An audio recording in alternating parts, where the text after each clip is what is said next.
We are coming to you from the city beautiful Chicago, Illinois, where tonight Comcast Sportsnet presents White Sox baseball as Paul Konerko, Adam Dunn, Gordon Beckham and the Sox as they get set to butt heads with Nick Swisher, Jason Kipnis, and the Cleveland Indians. Hi, everybody, and welcome. With Steve Stone, I'm Ken Harrelson. We get set to bring you the first of this four-game set. In the game last night, it was a toughie. We lost that game 1-0. Jose Quintana was just outstanding. That was a rubber match of that three-game series with the Tigers. But what's developing right now is the race for the two AL wildcard spots is getting very interesting. Well, it certainly is, and that's the tightest race in all of baseball. So when you take a look at it, every time you want to bury the Yankees, they seem to fight their way back. They're only a game back. Obviously, the Texas Rangers are probably going to make it. Tampa Bay is starting to fade somewhat, but the Indians are right there. So this four-game series for the Indians is critically important. Well, the Cleveland Ball Club, they have just killed us this year. Well, unfortunately, they have. In fact, winning 11 of 13, they've done just about everything right. And in the last 8, you can see exactly why it's happening. They've out-hit us, outscored us, and out everything else us. And you see the ERA at 7.17. Well, although it's 8 in a row, 2-11 is something that they want to work on with this four-game series. And Corey Kluber going to the mound, he's a good one. He's just back off the disabled list. This is a guy who, when he was healthy, they thought had as good a stuff as anybody on their staff. But he hurt his middle finger, and they had to shut him down for the better part of 2 months. He's back, he's throwing the ball well, and he's a worthy opponent. And Kluber will be opposed by Johnny Danks tonight. He'll help the Sox play the role of spoilers, we hope. So sit back, relax, and strap it down. White Sox baseball coming your way.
Comcast Sportsnet is brought to you in part by your Chicago area and Northwest Indiana Lexus dealer, who invites you to test drive a Lexus today.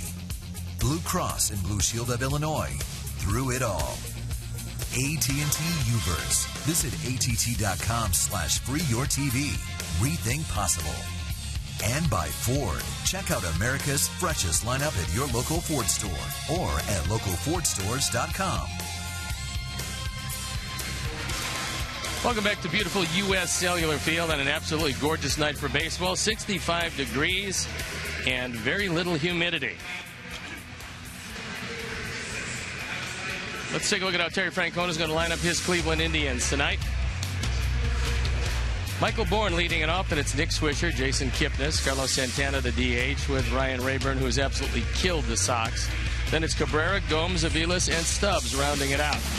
The defense and how they'll line up behind Johnny Danks. Viciedo, Diaz, and Garcia in the outfield, with Simeon, Ramirez, Beckham, and Konerko in the infield. Josh Begley with the nod behind the plate, and our Lexus pursuing perfection starting pitcher is Johnny Danks. John out for the 21st start of the year. He's 4-12. His ERA just under 4.5. You can see he's given up more hits than innings pitched. Left-handers have done a better job against him than the right-handers because of that straight change, and he has been bothered by the long ball this year, giving up 26 home runs. The umpires for the game tonight: Paul Schreiber behind the plate, Mike Noslinski at first, Jeff Kellogg, the crew chief, is at second, and Chad Fairchild is at third. Since the All-Star break, the ERA leaders in the American League. You see the Kansas City Royals with that great bullpen. The Cleveland Indians, a surprising second. Our Sox on the leaderboard, but trailing the Tigers, Athletics, Red Sox, and Rangers. So that's the reason why Kansas City and Cleveland battling it out for the wild card race. Here's a look at the man that picked up his 17th no decision. That's an all-time organizational record. One you don't want, but he threw brilliantly last night. So they've thrown the ball around the infield, which means we're ready to play baseball. I'm ready to turn it over to my play-by-play partner, Ken Harrelson. Hi, Stoney. Thank you. And once again, good evening, everyone, and welcome to White Sox baseball right here over Comcast Sportsnet. First of this four-game set. And the first pitch of the ball game to Michael Bourne is taken for a strike. Danks making his 21st start of the season. He's had a tough time against this club, 4-8. There's another strike. Bourne comes in hitting at .258, 5 homers, 42 knocked in with 22 stolen bases. Surprising thing about him is he's hitting .287 against the lefties this year. So much better against left-hand pitchers than right-handers. Good pitch, ate him up right there. So 1 out. A beautiful but chilly evening here at the ball yard. As you can see, 65 degrees. The wind very much a factor, 14 miles an hour, gusting a little heavier than that. And the complete antithesis of the first 2 games against the Detroit Tigers, where it was absolutely blazing hot at 7 o'clock. It was 90 degrees both nights.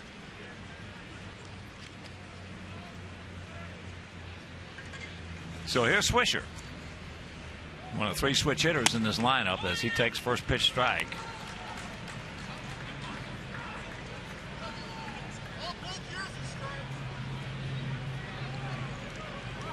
Swisher's a natural right-hand hitter and a much better right-hand hitter, hitting .284 as opposed to .220 as a lefty.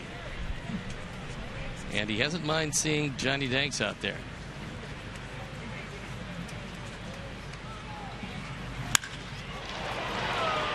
That's high and deep. Man, it's 1-0 Cleveland.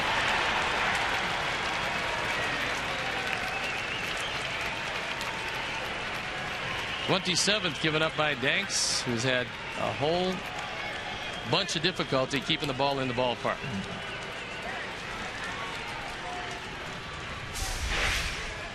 (18-53) as you look at our Ford home run replay. It's a fastball. It's up and out over the plate. And Nick Swisher gets the Indians off on the right track.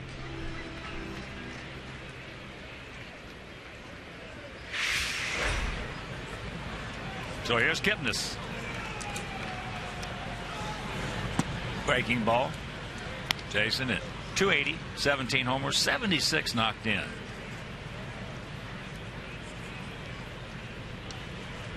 3 for 11. Lifetime off Danks with a homer. And Swisher now 6 for 16 with 2 home runs off Danks.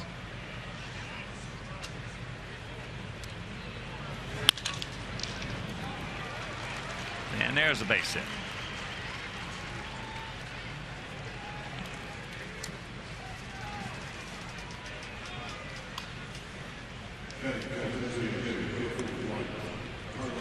They brought Nick over, paid him a lot of money to be one of the leaders on this team, and despite the fact that he's hitting just .240 coming in, he has been quite a presence in their clubhouse.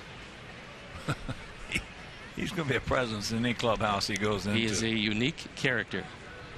I love Swish. I think he's terrific. Loves to play, plays hard. As here is Santana. When he was with us, he did everything right except hit a changeup. He just could not hit a changeup. Well, we also played him in center field and let him off a great deal, and that isn't really what he does well. Not a center fielder. He's a very good first baseman and a pretty good right fielder. And normally he's 6th or 7th place hitter. There's a strike. 0-2 the count to Santana. Santana 18 homers, 64 knocked in. He's another one of their switch hitters, a natural righty who hits considerably better as a right-hand hitter than a lefty.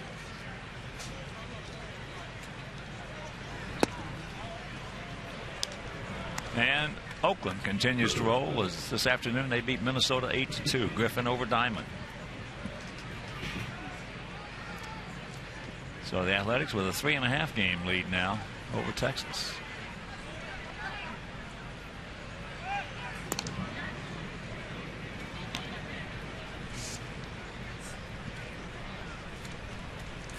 Indians team has swiped 106 bases this year, and Kipnis has been one of the leaders. 27 stolen bases and 33 attempts.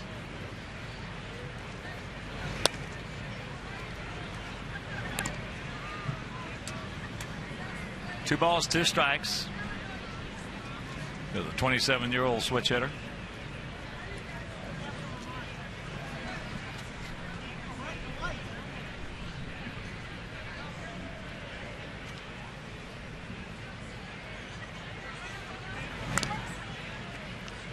That change up, accused it right off the end of the bat.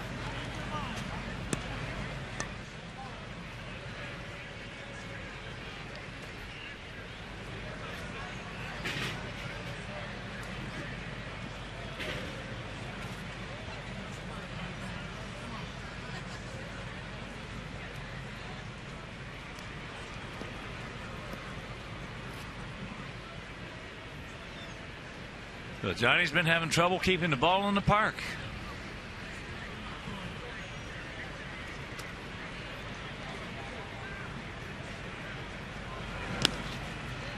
And a full count. Well, you figure now they're going to run with Kipnis. This is actually a very good time to use your best pickoff move. Ryan Rayburn in the on-deck circle. He's absolutely killed our pitching staff.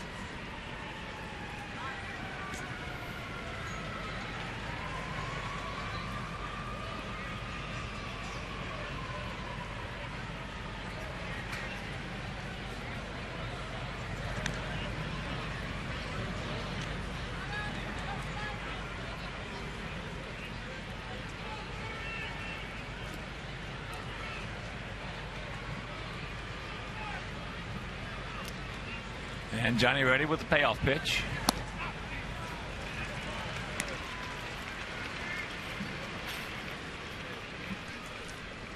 So some more trouble brewing right here, and they'll bring up Rayburn, who this year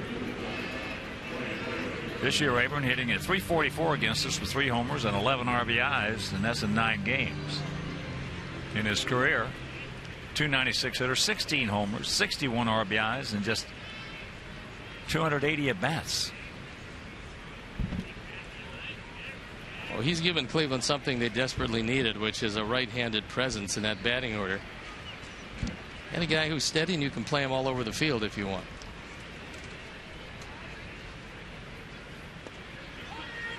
Curveball strike. Rayburn 9 for 33 with a couple of homers off Danks. Well, the Indians caught a break with Mark Reynolds early in the season. He got off to a terrific start for him. I think about 6 weeks he helped carry this team. He did.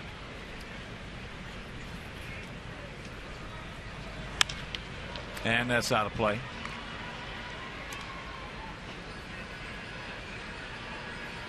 And lately, the one guy that's led the way is their catcher, Yan Gomes, who played his way into the #1 catching situation. He was a guy that got in a trade from Toronto. Turned out to be a great trade for the Indians. And Gomes was thought of as a backup best. Well, he dispelled those theories, and now he's their #1 guy. Now, he's one of the better looking young catchers in all of baseball.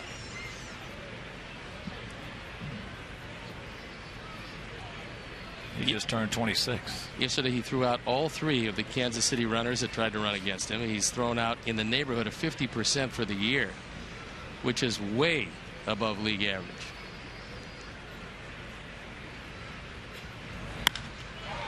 That's into left field. And that's gone. So it's a 4-0 Cleveland lead here in the top of the first inning if you're just tuning in. 16th home run. Rayburn has now driven in 49. And I do believe that something about that Sox uniform brings out the best in Ryan Rayburn. A Ford home run replay. This ball was down. It was in. And it was gone.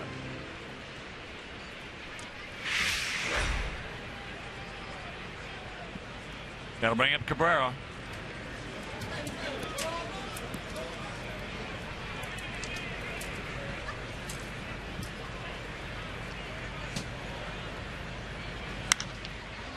That's high and deep into left center field.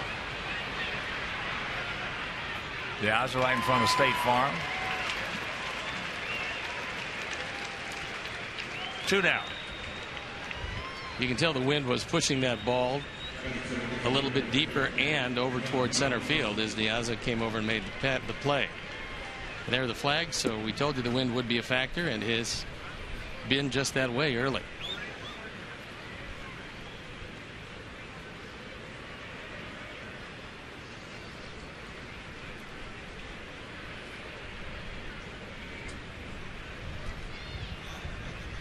And here's Gomes. Well, as much as a lot of the things in baseball, the culture has changed over the last 40 or 50 years. Certainly, broadcasters' dialogue has changed over the last 40 or 50 years. The content. I don't think there's any doubt about that. 30 years ago, 25 years ago, I said, Steve, somebody's got to go down. Somebody's got to get drilled. Well, you don't say that anymore. No.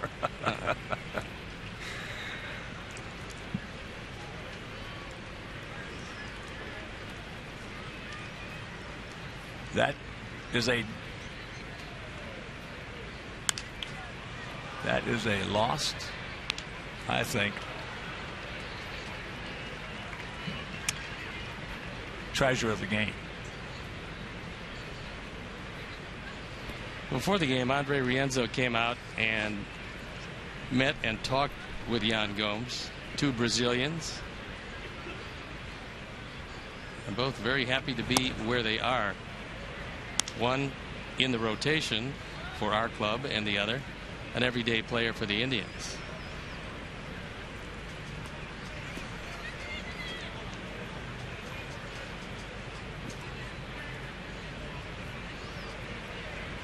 The 1-2 pitch. That ball hit hard.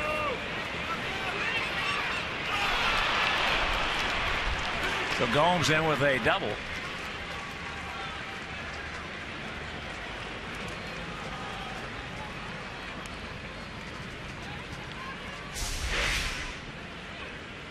Gomes hits the daylights out of this one. It's a changeup. It's out away, and he takes it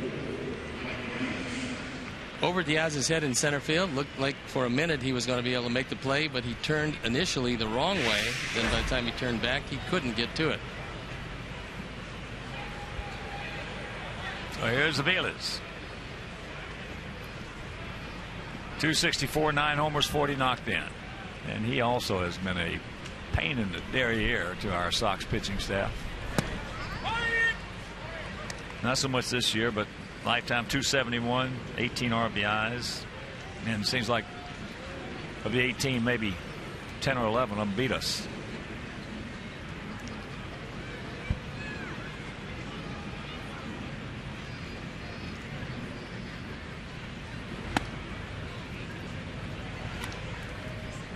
Yeah, the hitters can have a different approach today.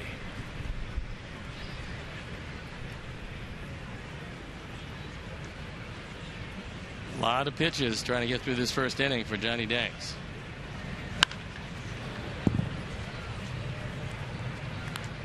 To some of the younger fans out there, you take 30, 40 years ago, you didn't even have to hit the ball out of the ballpark. All you had to do was just take a good swing, and you're going to get knocked on your fanny.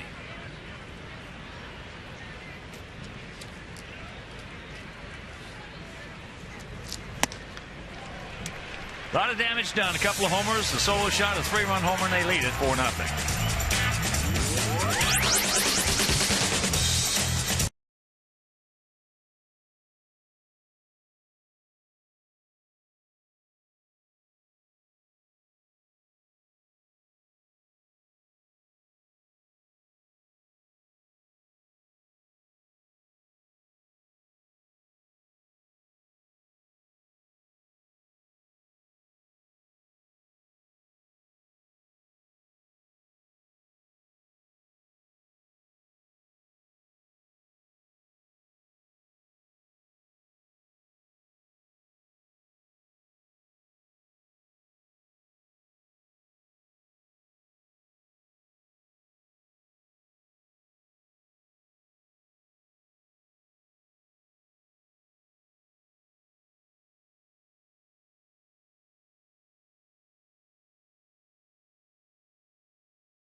Ramirez at the top with Dunn, Canerco, and Garcia in the middle. And Viciedo, Fegley, and Simeon rounded out. The defense, an outfield lineup behind Corey Kluber, Rayburn, Bourne, and Stubbs in the outfield with Aviles, Cabrera, Kipnis, and Swisher in the infield. Yan Gomes gets a nod behind the plate, and our Lexus pursuing perfection starting pitcher is Corey Kluber. For his 21st start of the year, his 23rd game. This is just his second start since coming back off the disabled list. And the Indians, somewhat amazingly, have had 4 different pitchers hurt that middle finger on their pitching hand by throwing breaking balls. 2 of them, it ended their careers.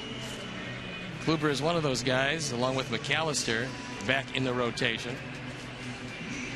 And Kluber's got pretty good stuff. His fastball will top out at right around 95, 96 miles an hour. And before we show you our picks to click, you at home, select yours. As here's Diaz, 263, 15 homers, 57 knocked in. Kluber, 6'4", 215 pounds, out of Jacksonville, Florida.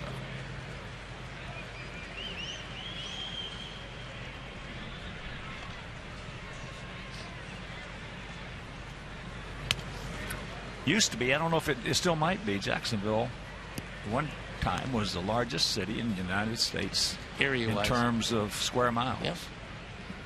I still believe it is. Yeah, when I was in Legion Ball, we used to play Jacksonville a lot. From Savannah, we had Augusta, Macon. Jacksonville Generals and the Jacksonville Colonels.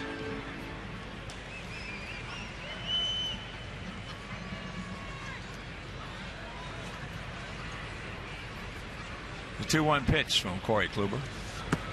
3-1. Sox come in hitting at .249 with a 3.86 ERA. And the last thing, when you're having trouble with a team like we are having with Cleveland, we're 2-11 against them this year, is for them to come out in the top of the first inning and score 4. Especially in the first of a 4-game series.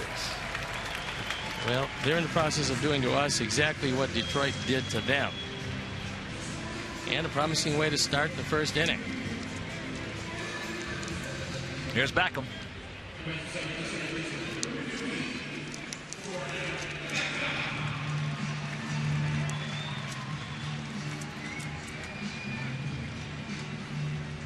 Beckham at .274, 4 homers, 21 knocked in.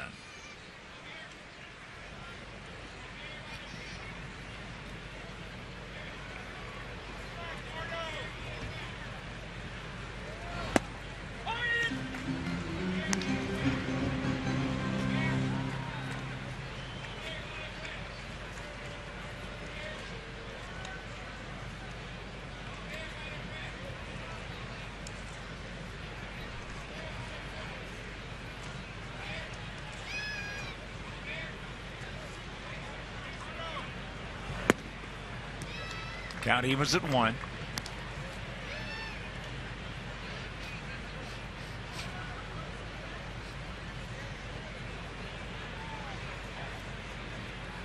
First and 30. Let's get some runs. Let's get some right back.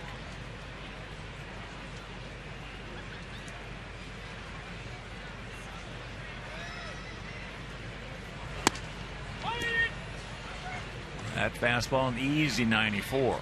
Kluber originally signed by the San Diego Padres back in 2007.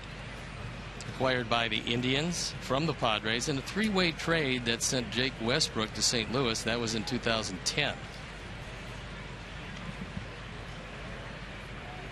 There he goes. And they get him and they turn it. Back him up, 2 down. And right now it's time for our Farmers Insurance picks to click tonight. DiMaggio, veteran of crew, went with Gordon. Steve's going with Garcia and John Guido. My buddy John Guido and I are going to go with the tank, Diane Viciato. So quickly 2 out. And here's Alexei.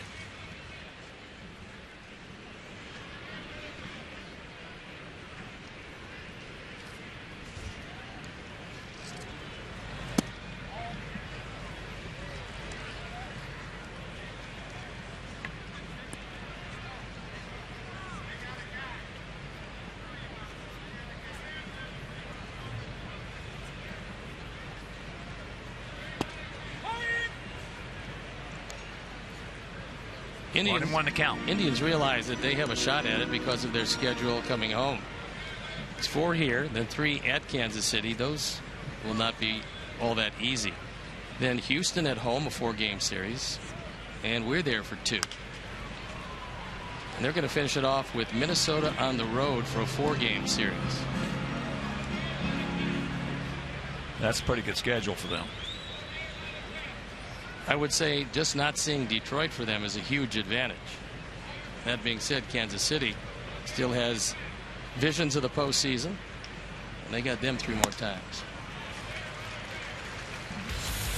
We get the leadoff man aboard, double play, strikeout after 1 4-0 try.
You by Miller Lite. And Sox fans, now is a chance to tell us what you think and win an autographed White Sox jersey in the process. All you do is simply visit whitesox.com/survey during tonight's game and provide us with your feedback. In doing so, you'll be entered for the chance to win an autographed Gordon Beckham jersey.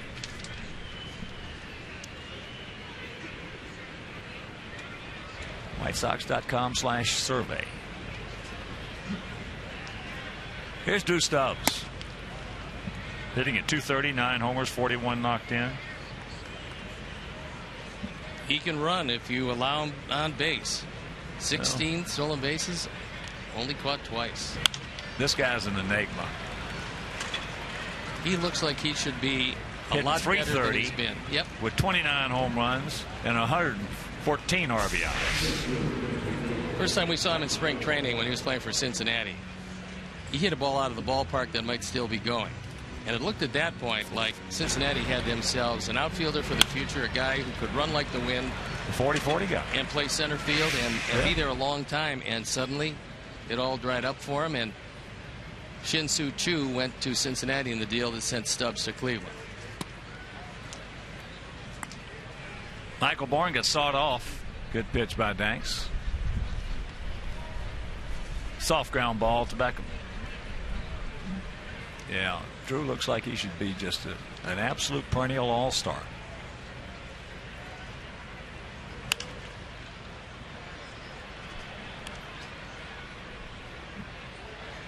But it is what it is.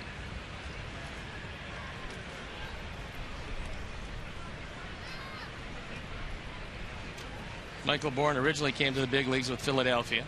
That was in '06. Then went to Houston and Atlanta before winding up as a free agent with the Indians. Curveball strike. Yeah, last year with Atlanta, 274, 9 homers, 57 knocked in. Pretty good year for him. That's just about an average year. He's a 272 lifetime hitter, so wasn't great, but it was certainly a little better than he's done this year for the Tribe.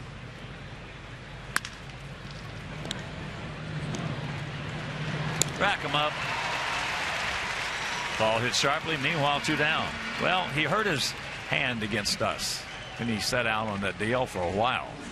That was at the play at first base, I believe, and just hasn't gone all that well for him. That being said, that's only the second double play all year he's grounded into in 475 at bats. So here's Swisher. He started off at 4-run first with a 1-out homer. His 18th of the year. And if you missed it, poof.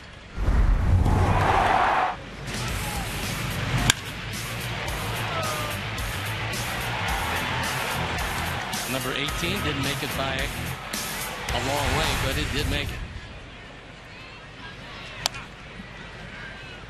Last year with the Yankees, he had 272, 24 homers, and drove in 93.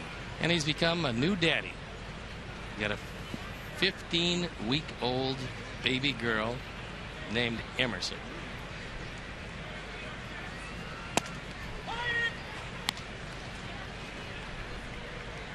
Yeah, of course, he spelled it Leary. He spelled it the conventional way, which isn't as distinctive as Emerson Leary, but it's I love okay. that name.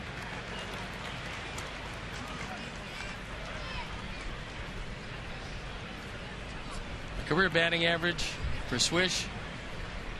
He's been a guy that doesn't mind playing on the big stage, but he's always been a complimentary player. And it's proven here with the Indians that he's just that.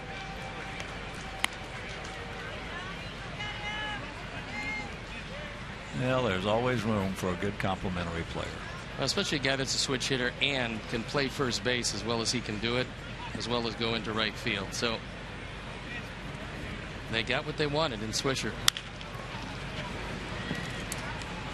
Marcus, double clutch. Now can't get him, so that'll be an error. First major league error.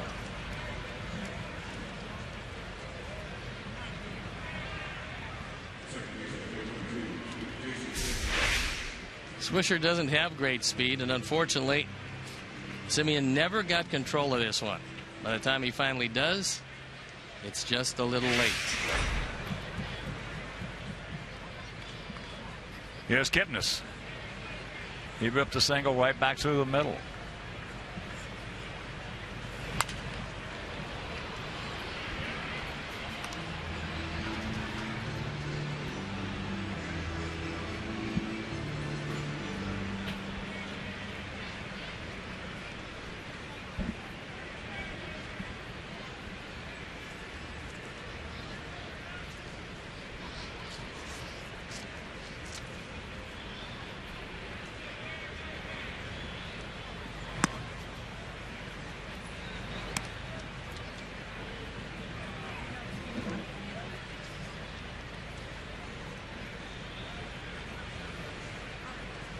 Chris Antonetti, the GM, did a pretty nice job of reassembling this Indians team. He brought in 18 new faces to spring training.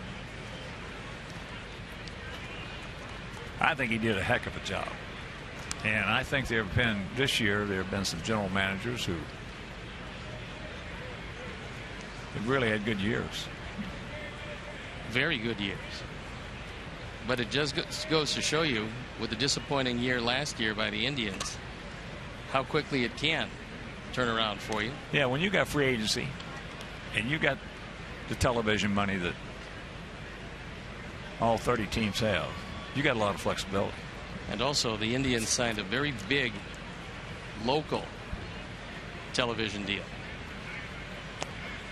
One of the reasons they were able, for the first time in a long time, to spend some substantial money on Bourne and Swisher.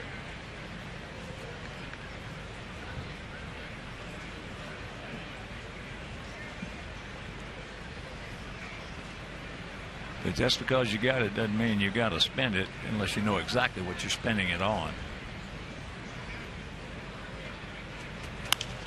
With Grady Sizemore gone and no chance of ever coming back to be what he was, they desperately needed a leadoff hitter.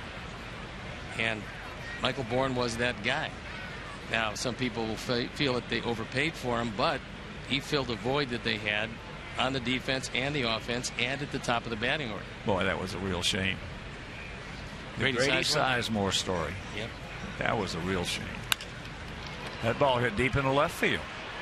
Slicing away. And it's fair.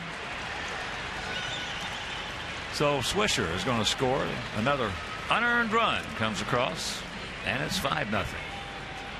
RBI 77 for the local product, Jason Kipnis.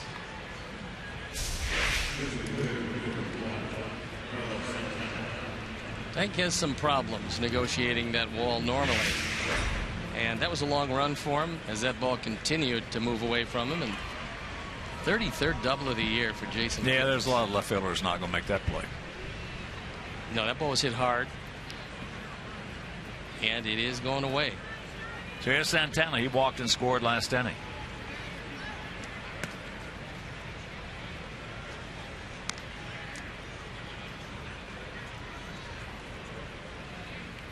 Grady Sizemore looked like he was going to be there 15 to 20 years.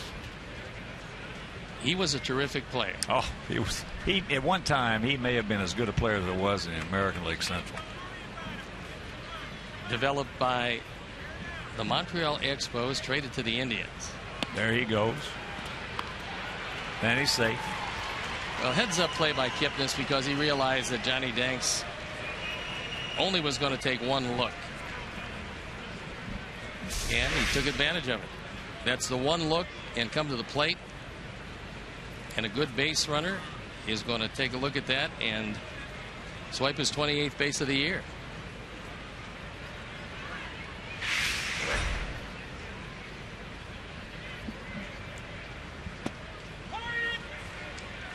And there's a strike. 2 out. 2-1 the count.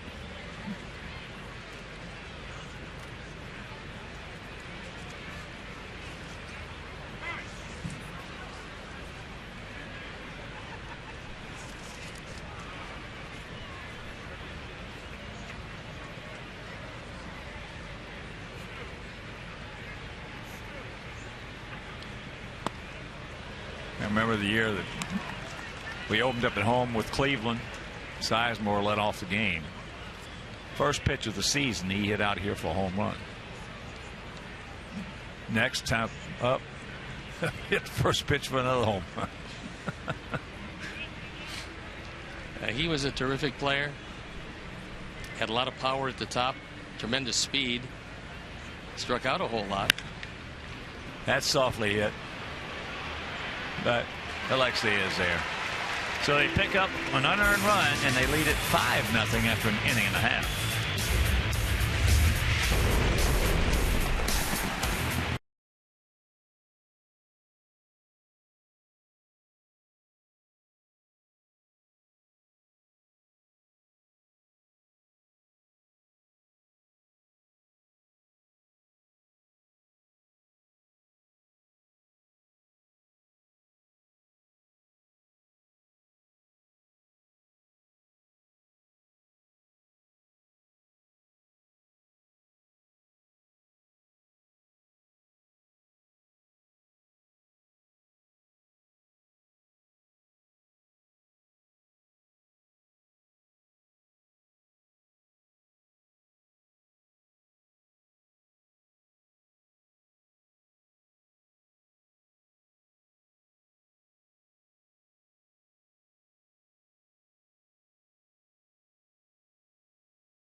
Visit Facebook.com/CSN Chicago and like our page for details on how you can win 2 tickets to this weekend's game.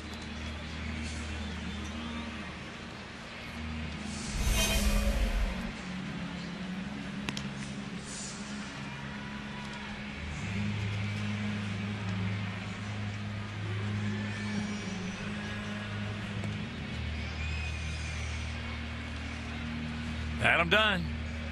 Paul Canerco. Havasiel. Garcia. 5-6-0 for them. No runs, no hits, 1 error for us.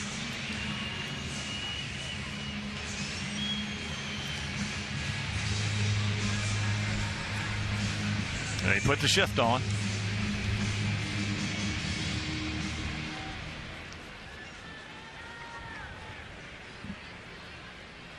Adam at 219, 31 homers, 82 knocked in.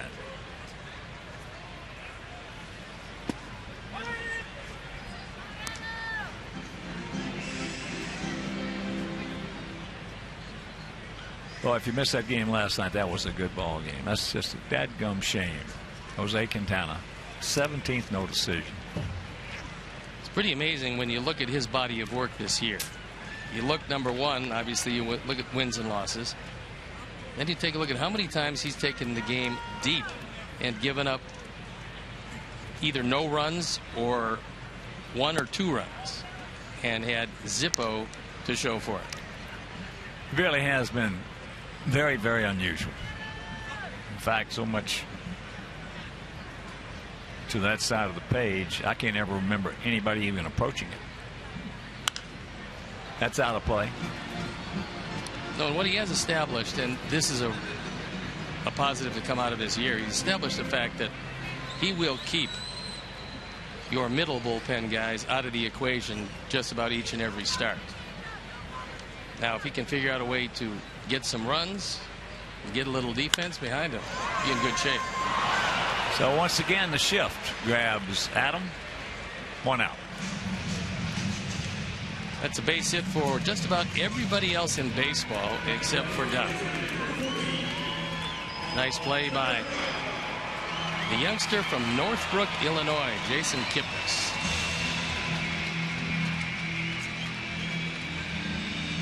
So here's Paulie. Also want to Send a big shout out to Gerald Chaney on another terrific job on our national anthem. He's got such a beautiful voice.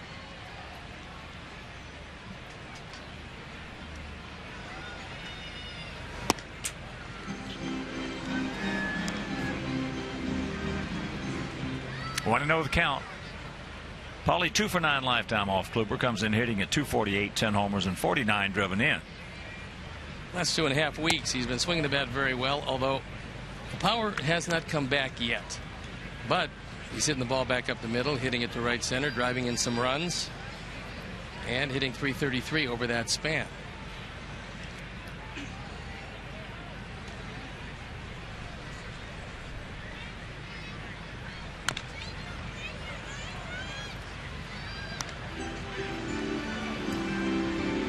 No, he had that wrist surgery, and when you have that, you have hand surgery like Beckham had, it's going to take you a year to get your full strength back.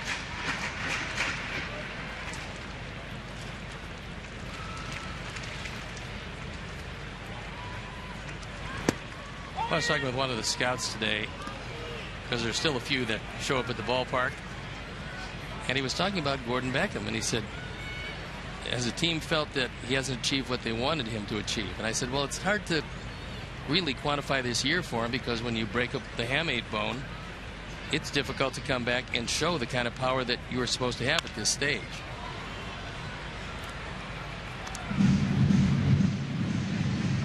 He's changed his stroke, he's changed his stance, and next year he probably will show the kind of power that we thought he was going to show this year. He will. A lot of those balls that he's hit to the track and right field, right center, they're going to be out of here.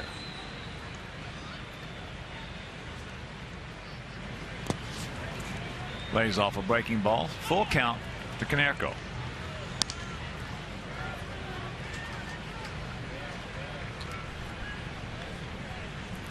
Abasai-Eel, back from his tooth problems, waiting in the on-deck circle.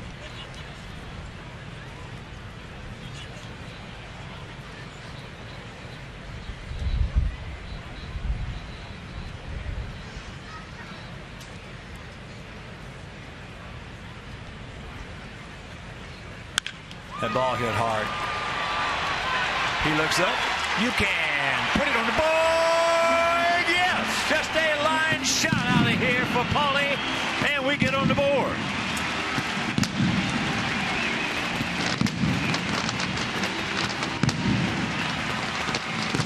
Number 11 and his 50th driven in, and number 433 for his career. That fastball was thigh high on the inner portion of the plate. A Ford home run replay.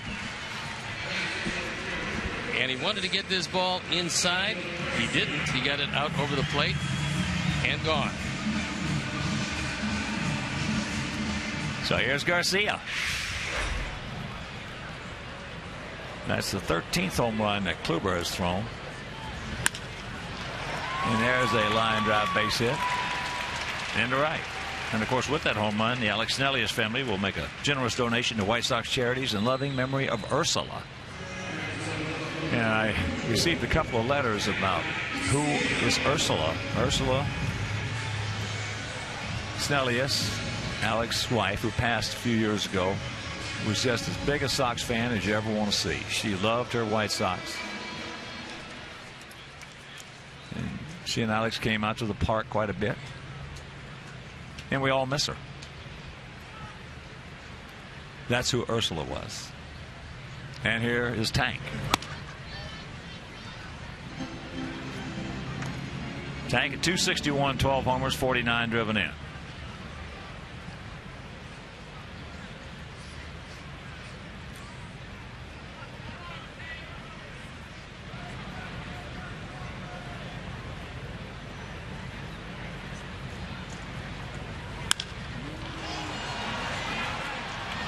Tank has been putting the barrel on it. Just squaring it up has been another thing, but the barrel has been there. 2 down.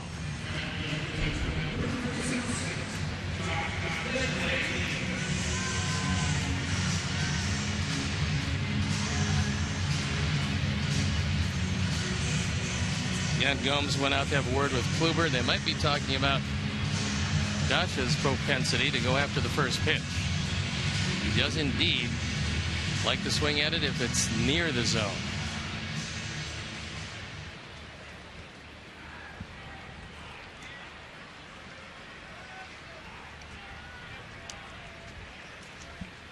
Yankees have jumped out to a 2-0 lead over Baltimore.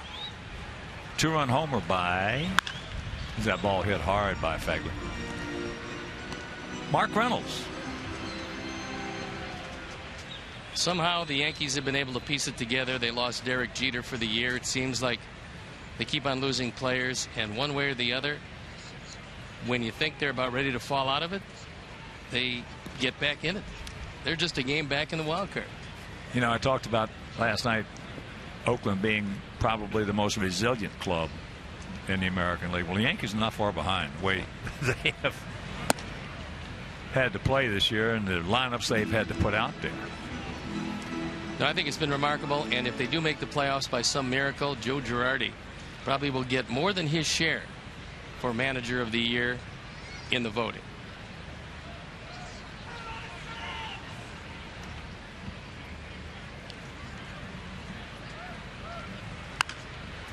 There's a little pop-up, and it's going to be foul. Swisher got turned around and thought he was going to make this play, and I'm pretty sure he thinks he should have made this play, but this is a very difficult play.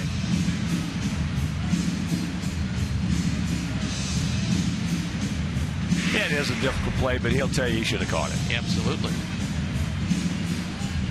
As he circles the wagons at first base.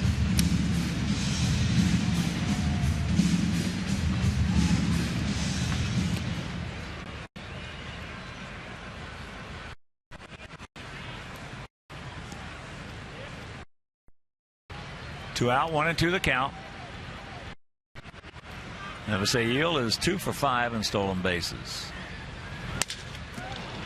Broke his bat, ate him up. And that'll retire the side, but the home run by Konerko, his 11th, his 50th RBI, and it's a 5-1 ball game.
Five-1 Cleveland on top. 4 in the first, 1 in the second. We just picked up 1 on Konerko's home run.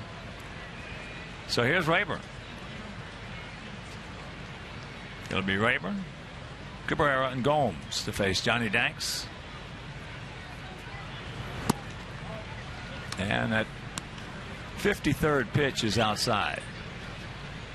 So 53 pitches through 2 innings, 2+. And Rayburn with the big hit of the night.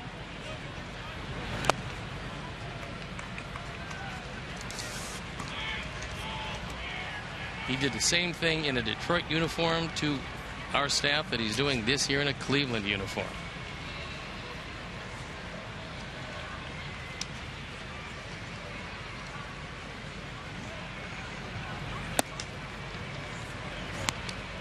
I think he may have been the most shocked guy in the ballpark that ball went out of here.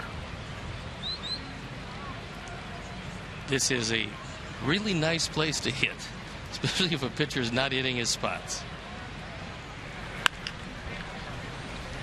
Here's our Xfinity high-speed action replay, and it was the aforementioned 16th home run in the first inning. He had a low fastball, didn't clear by much, but he's now driven in 49 in this 5-1 game. Yeah, he just muscled it out of here. He didn't even come close to getting all that one. But this is the best home run hitting ballpark in this league, and I can't recall one better that we've been in the other league. Cincinnati's a nice place to hit. Oh, well, there are a lot of places nice place to hit. Baltimore. There's the leadoff walk. But this place right here is a blue plate special for hitters. And you don't have to be strong to hit them out of here. No. Especially when it's real warm, although it's pretty lively this evening. And it's not warm. It's 65 degrees at game time. Cabrera. He flied deep to center field.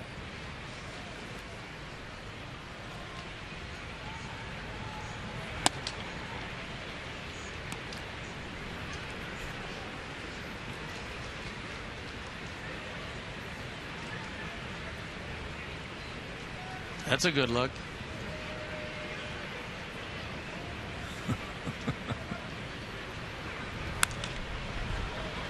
Out in front of that change. Interesting talk in Detroit. Them actually bringing back Peralta when he's eligible and playing him in left field. Because there was a school of thought that they wouldn't bring him back because of Iglesias at short. They're not going to move Iglesias off short. But he's been working on his left fielding.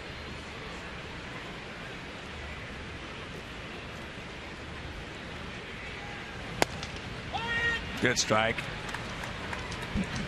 And you know that Texas is going to bring back Nelson Cruz because they desperately miss that bat.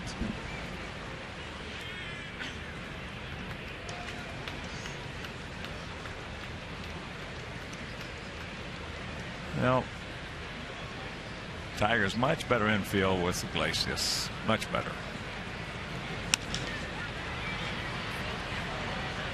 They're going to turn some double plays that they haven't seen before with that kid. And it also takes a whole lot of pressure off Miguel Cabrera at third base.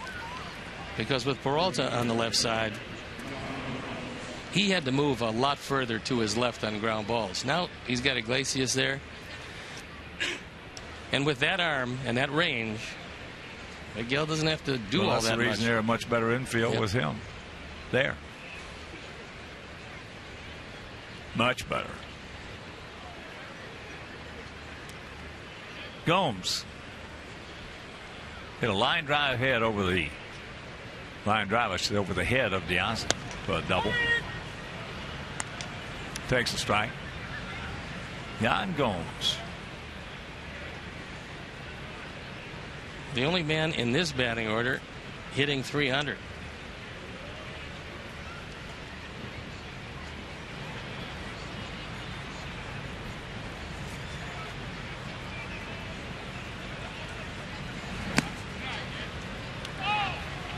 Whoa. Appeal to Mike Muchlinski, who says nope.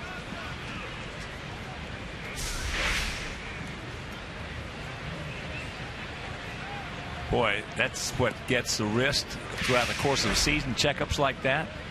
That tendon on the left wrist for a right-handed hitter. You get to August and September, that thing will absolutely feels like somebody's sticking an ice pick in there. And that ball hit hard. And De Aza can't make the play.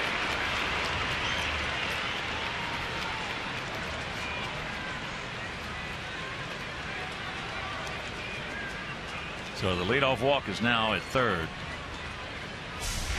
Alejandro knows he's got to make this play. Fastball is down. Gomes, who hit .204 last year in Toronto, keeps clubbing the ball. But Alejandro once again turned the wrong way. By the time he righted the ship, he couldn't get to it. So Don Cooper with a long, slow walk out to Johnny Danks.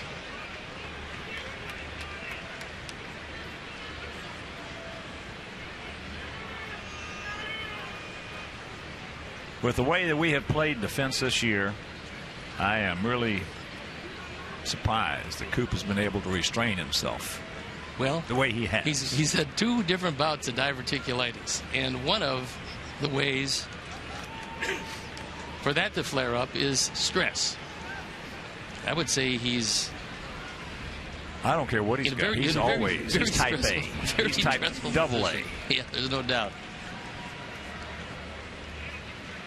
And that was going to go. That goes as a double. Second of the night for Gomes. And the infield in.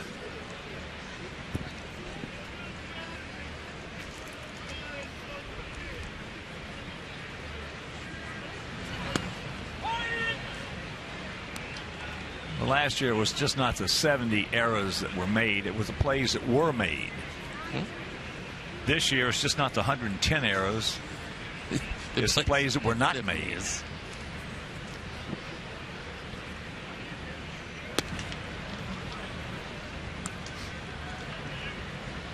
And unfortunately, the pitch counts are directly affected by plays not made.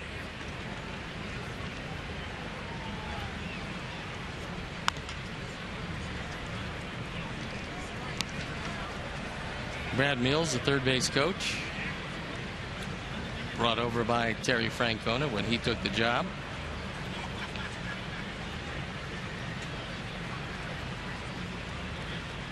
A good baseball man right there. And that ball is lined out in 2. So the leadoff walk is going to score. And it's a 6-1 Tribe lead.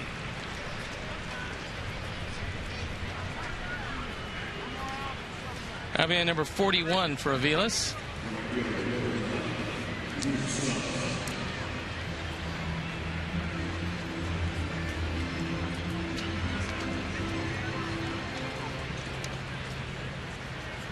And here's Stubbs. He lined a single in the left field.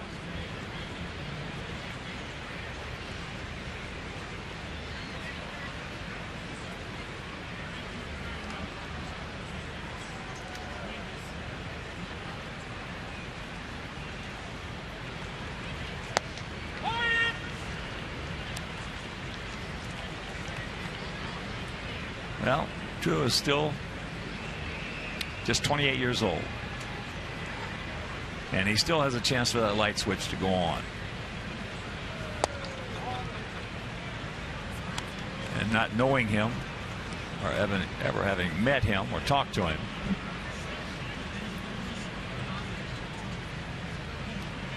unless there's something extremely wrong, that light switch could go on with the ability that he has. They just do get him. Beautiful play right there by Ramirez, but they come up with one more. We'll go to the bottom of the third is 6-1 Indians.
most comprehensive Bears game day coverage from a Chicago perspective. With Chris Bowden and former Bears Dan Jiggets and Jim Miller, you can start your Sunday with Bears pregame live this Sunday at 11, only on Comcast Sportsnet.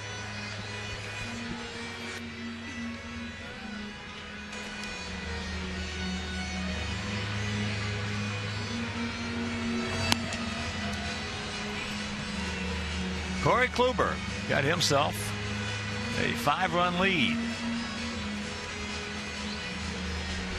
Marcus Semien will lead it off. And then we go back to the top of the order with De Aza.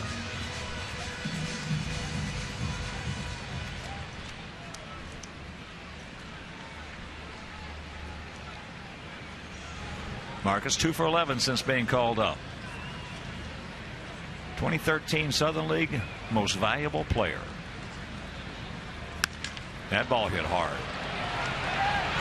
And that's going to be over the head of Bourne. So a one-hop ground rule double. Attaboy, Marcus.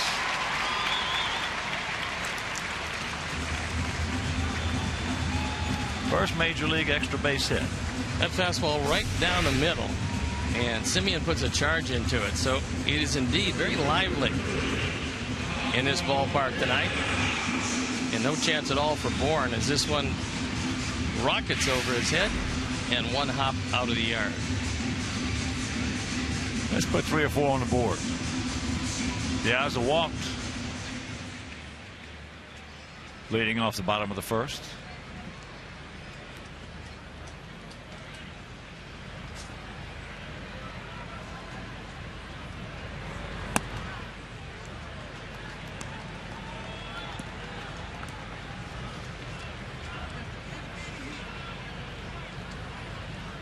That walk was most unusual because Kluber came in with 27 walks in 127 innings.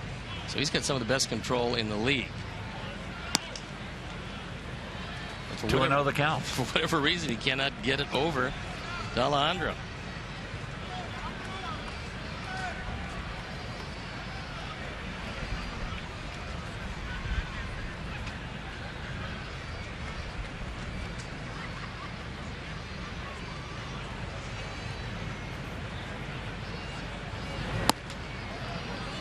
And the count 3-0. Take 2. All of them missing the same spot, up and away. With runners in scoring position, Diaz has had a good year, being an even 300.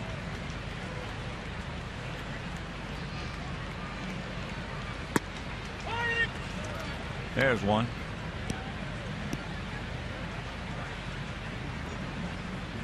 Yankees now leading Baltimore 4-0. Threatening for more.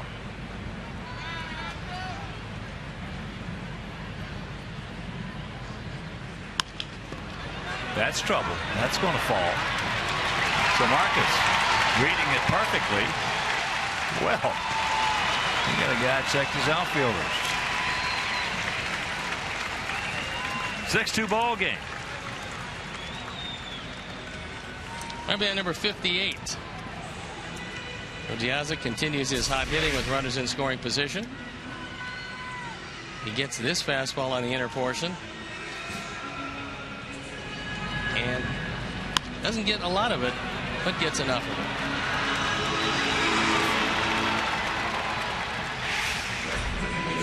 it. Don't stop now, boys. As here's Beckham hitting to a 6-4-3 double play.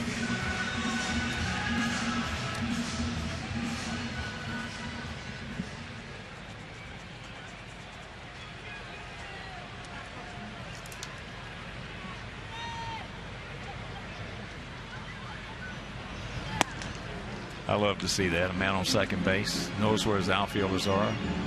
And doesn't hesitate. Does not hesitate one iota. He knows it's a looper.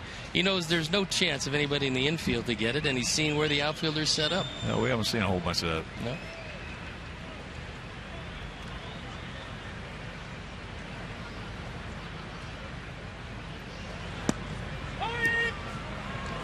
One and one to count.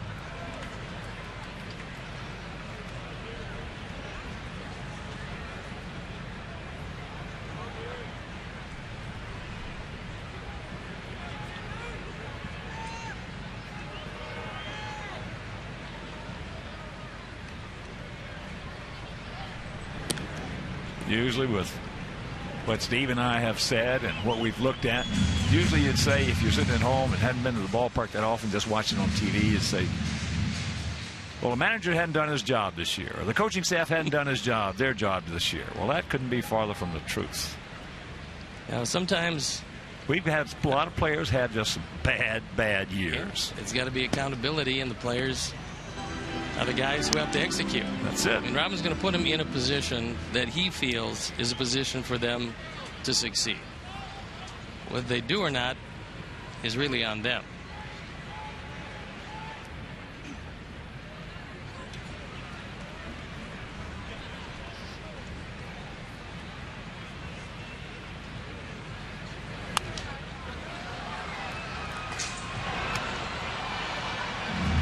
Count evens at 2 balls, 2 strikes.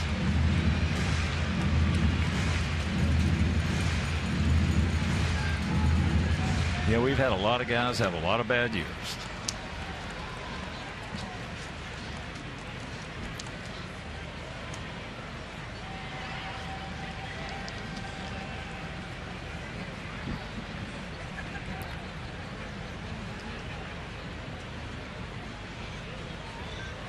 There he goes.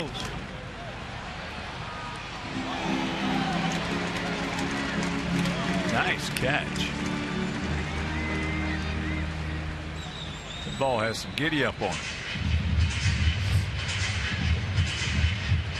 And with Kipnis covering and Beckham trying to go to right field with that fastball away, unfortunately fouled it off. He has had a very good jump.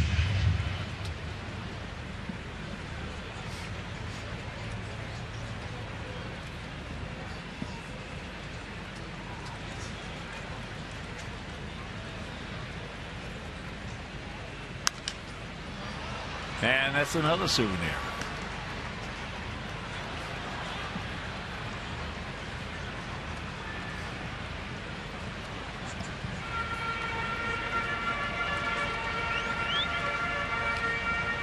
Most of the time, Kluber is trying to stay away.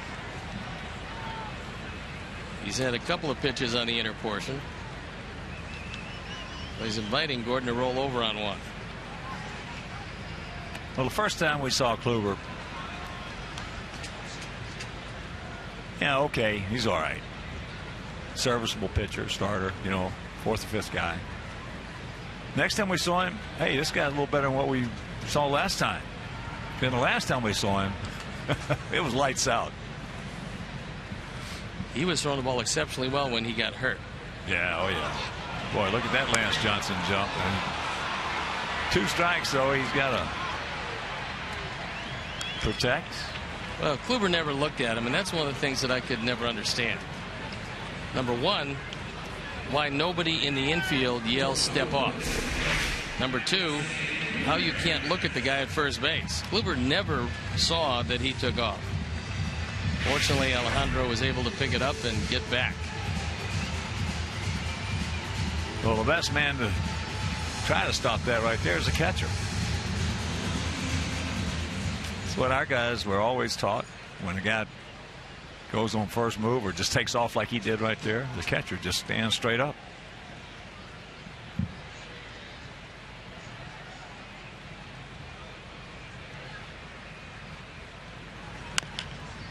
That's chop foul. Problem now with most pitchers, if a catcher did that, the pitcher would probably balk. You're right. He would. You're right. He would balk. You're right. Unless he knew ahead of time. Yeah. That this is what we're planning to do. If you're not going to look at first, we'll let somebody let you know. You're probably right.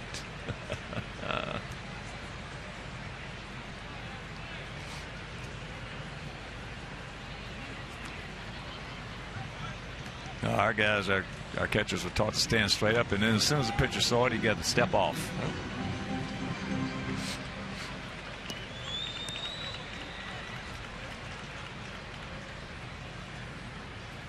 Scoop talking with Fegley about how he'd like him to work with Johnny Danks.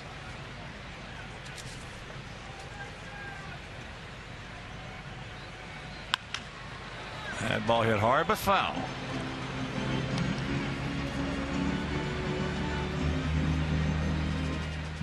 Gomes is tough to run against. That being said, Kluber's slow to the plate. But they've had Yan Gomes at 1.7 leather to leather. And Major League average, it's 2 full seconds. So anything below 2 is very good. 1.77 is outstanding. Well, that's the reason his percentage is so high. That's a very high percentage, especially when you know that he doesn't have a lot of pitchers out there who do a great job of holding guys on. That's what they were talking about in Kansas City, was that all 3 of their base stealers had big jumps, and every throw was right on the bag and got all 3 of them.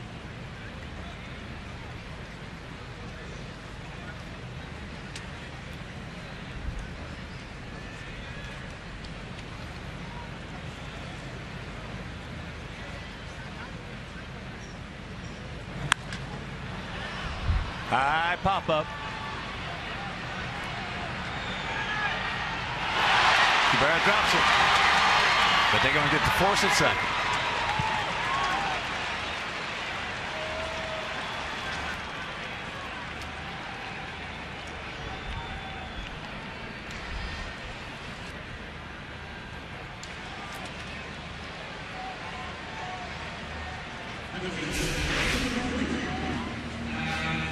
This ball drifts. Cabrera does not make it, but able to get the force out at second. And there's Alejandro. Now he starts going back. He starts going back to the bag. If Cabrera makes the catch, there is no way in the world he can double Diaz at first base. If he just held his ground, he'd have made it to second easily. He didn't.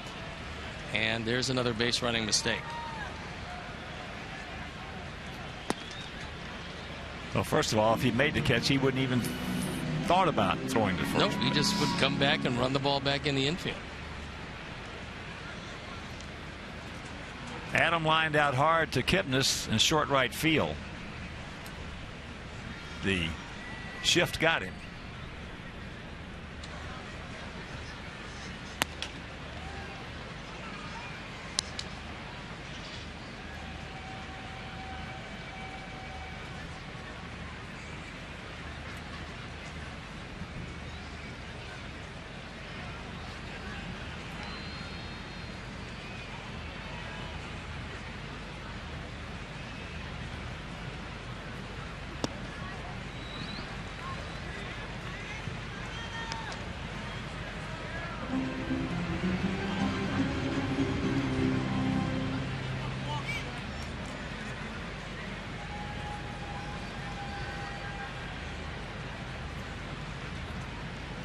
Two balls, 1 strike, 2 out.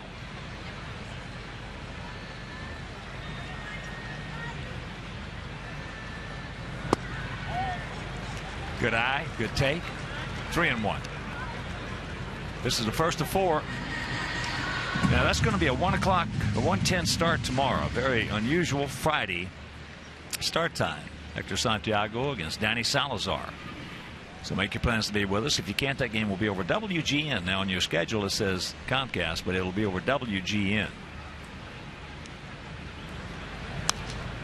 Big rip right there. And then on Saturday, Rienzo against Jimenez, and that game also over WGN. Ubaldo Jimenez has really straightened things out with his motion. A lot of credit goes to Mickey Callaway, the pitching coach, who's done just a great job in Cleveland.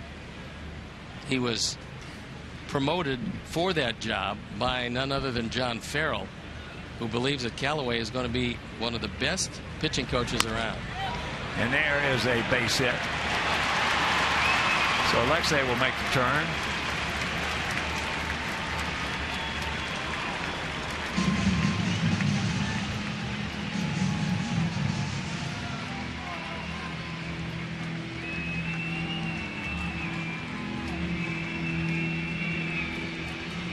And here comes Mickey Callaway out to talk with Corey Kluber. Well, their pitching has been a lot better than I thought it was going to be. It has been that. And the man in the hoodie is one of the guys responsible for it.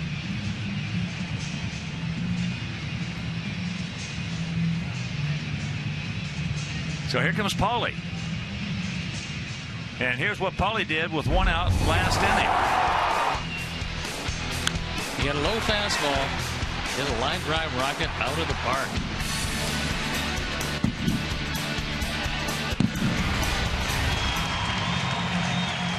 So runners at the corners, 2 out. Pick him up. Yeah, I didn't think this pitching staff would perform anywhere near like they have, coming in with that 3.97 team ERA. Well, we knew that Masterson was going to be as advertised. Yeah, well, he's coming pitcher. to his own. Right. Yeah. But Scott Kazmir has made a huge bounce back year. He's 8-8. McAllister, if he hadn't have gotten hurt, he'd have been a whole lot better than that 7.9 would show.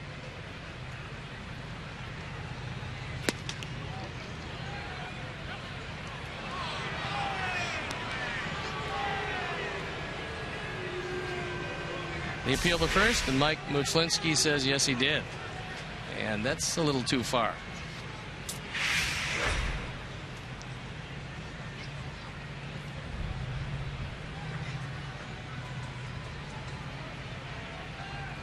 So a big pitch in the scheme of things coming up to 1-1. And advantage goes to Konerko.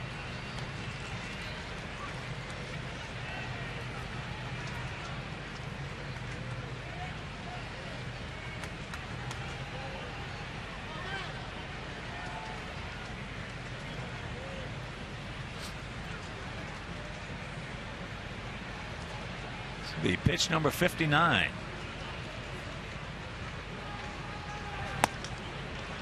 And it's 3-1. Garcia on deck.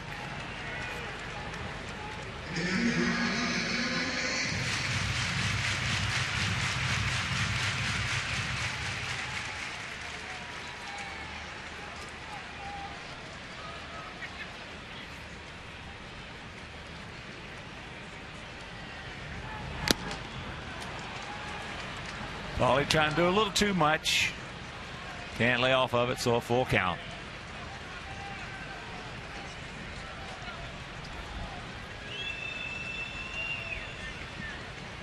Swisher is going to move way off the line and in back of Adam Dunn at first. He'll be off with the pitch.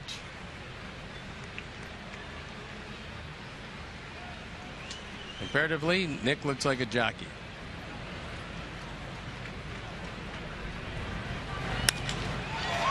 That's just a can of corn out there in the center field. So we pick up one. We'll go to the fourth, trailing 6-2.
Marco's Tacos from Taco Bell.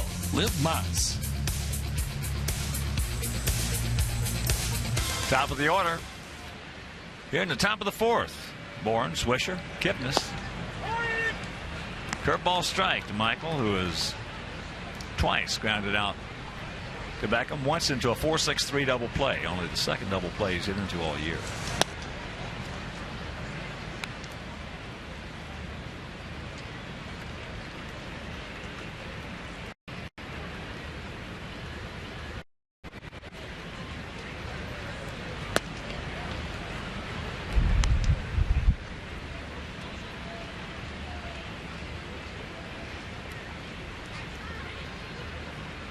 Outfield around to the left.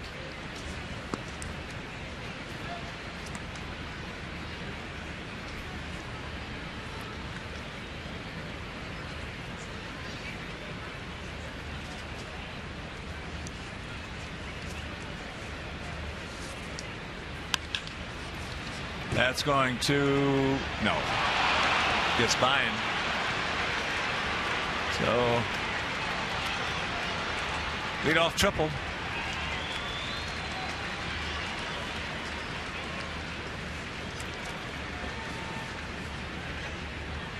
Third triple of the year for Bourne. And for Garcia, it was just a stop and a start, and finally coming on. Not able to keep it in front of him.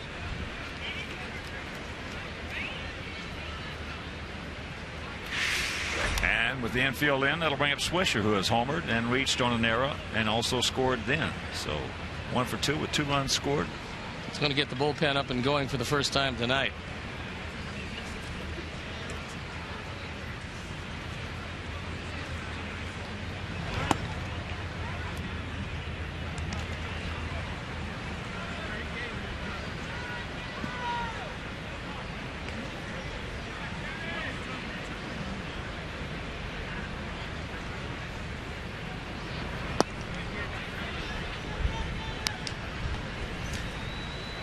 Charlie Leesman.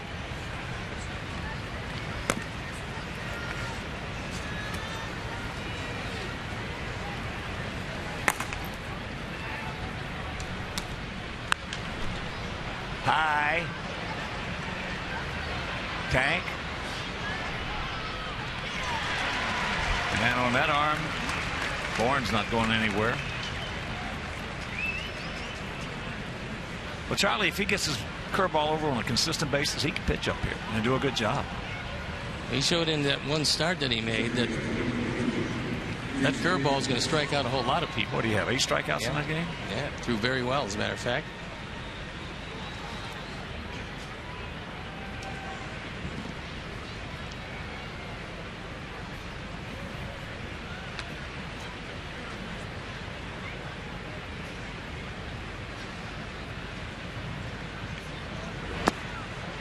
Kipnis.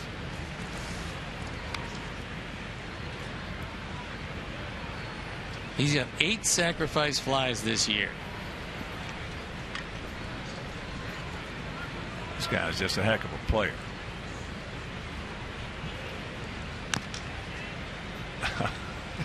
That went off his foot. Yeah, but Charlie Leesman, still only 26 years old.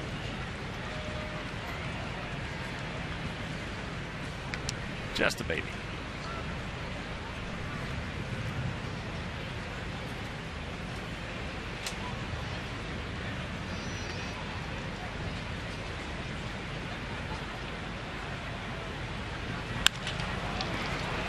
And nobody's going to get that one. Yeah, he does. Nice play. So he's going to have 9 sacrifice flies. And it's a 7-2 ball game. That's a good jump right there by Abbasi-Eel.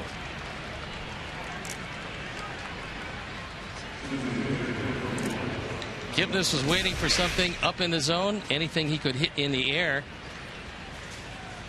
And a great jump and a terrific play by Garcia as he runs it down.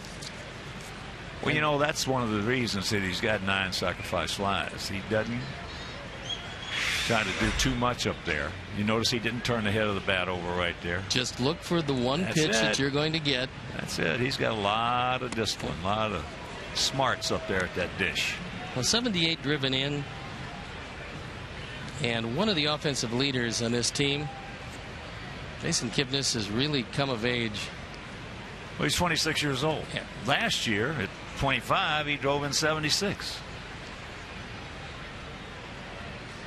Well, you'd have to believe perennially he's going to be a 100 RBI guy if they leave him in the middle of this lineup. No question. And you would expect that they would leave him in the middle of the lineup. No question about it. He'll drive in 100 because he's got that kind of mentality.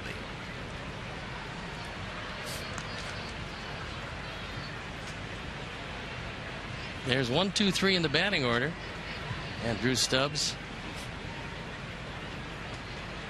probably reminding Swisher that he did not get the runner home and Kipnis had to pick him up.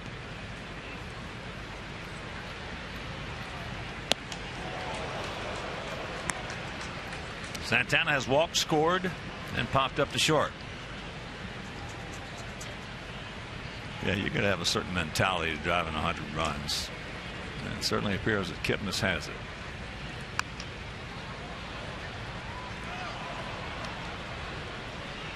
The big run producers, they understand the situation, and sometimes you come up where the infield's back, they're going to concede the run.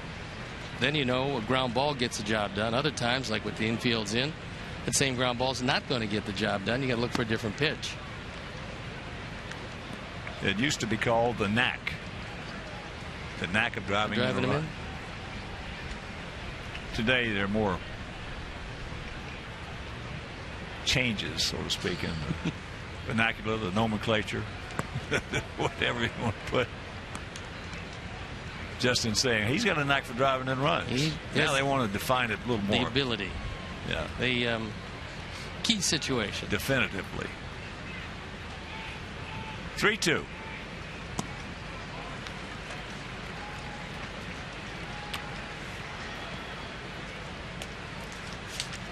And Sox fans, join us on Saturday at 6:10 for halfway to St. Patty's Day and post-game fireworks presented by Miller Lite. Also, the first 20,000 adults aged 21 and over will receive a green White Sox cap. So, WhiteSox.com/SPD. As here's Rayburn, a 3-run homer, a walk, and 2 runs scored.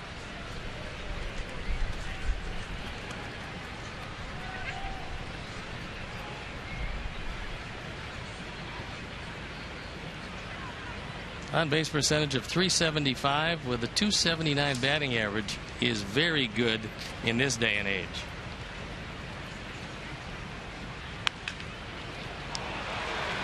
Got a hanger right there, and now they're going to wave him around. Good throw, gets him. He gone. Beautiful relay. Cristiano hits Ramirez, who hits Fagley.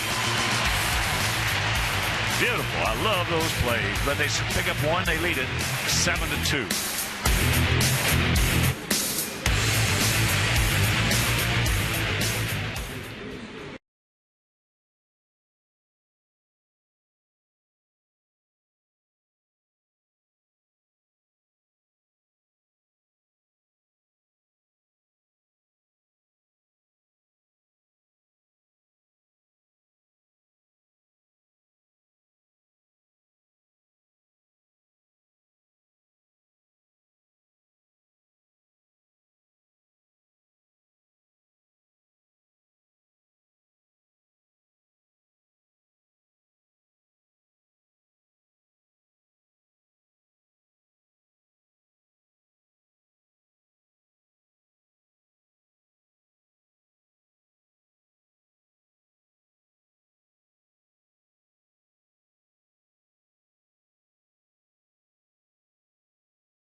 Hanging breaking ball, and Rayburn drives it in the corner. Now, it certainly helps that Santana doesn't have great speed. But number one, Viciedo has to make a good solid throw. He does that. Number two, Ramirez. In plenty of time. And now time for our Avis super slow-mo replay. Ball gets there. And he's gunned down at the plate. Denied the 8th run of the night. And that might be the play that beats these guys tonight. Come on, guys. Let's get some runs.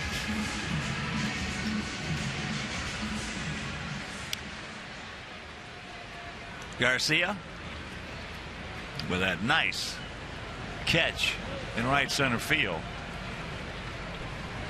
That catch saved a possible big, huge inning. LCL 1-for-1, a line drive single on the right.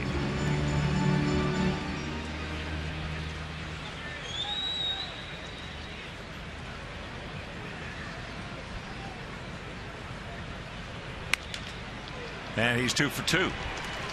Just muscles that one out there. So the leadoff man aboard.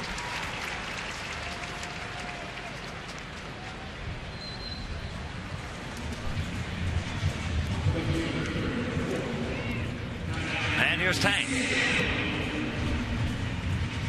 Tank put the barrel on it, but couldn't square it up. High towering pop up to center field.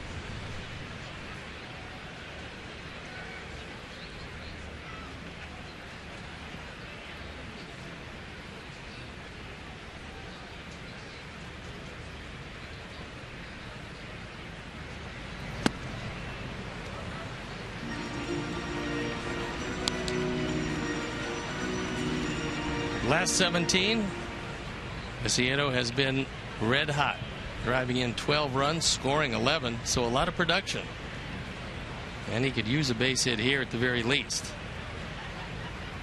Kluber has been less than overwhelming with his stuff tonight, and his pinpoint control of that fastball has not been there.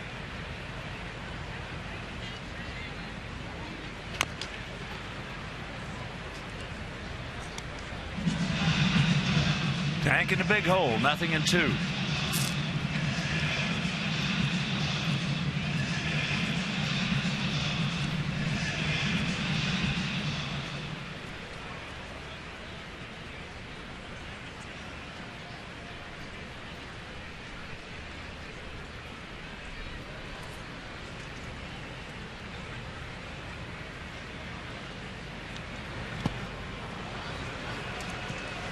One out.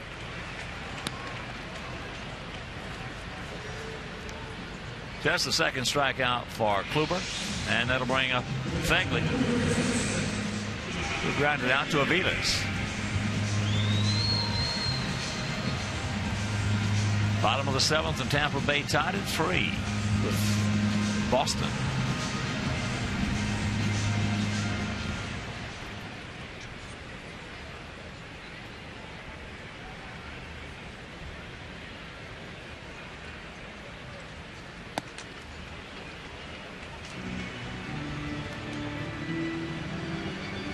That's the best way to deal with a first ball fastball hitter.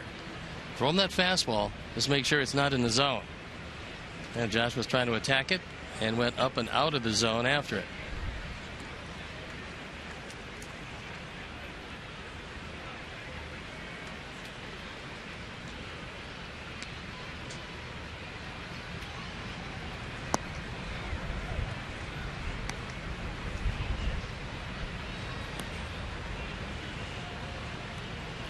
One and one to count.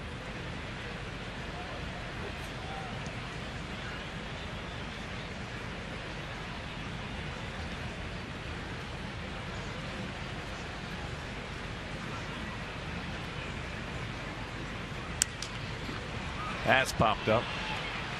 Aviles going to get him this time in the air.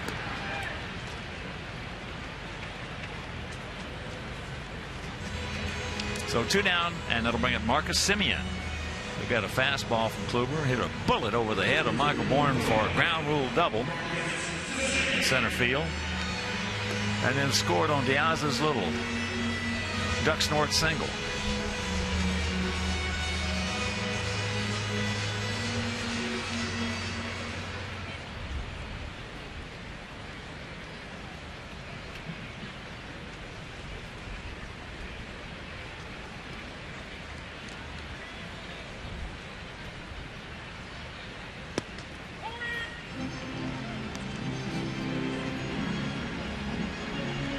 Marcus, if you're just tuning in, as I mentioned earlier, 2013 Southern League MVP.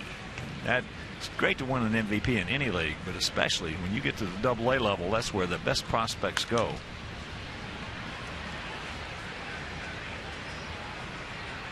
As that pitch has popped up, and that'll retire the side. We're into the fifth, trailing by 5.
Hashtag White Sox talk, and we'll read one back later in the game, and it just might be yours. So the night is done for Johnny Danks, and Charlie Leesman takes over. Leesman, a 1.59 ERA, on for the fourth time. One of them a very impressive start. He's got a total of 11 1/3 innings. Control has not been as he would like, and that is a very bad look, folks.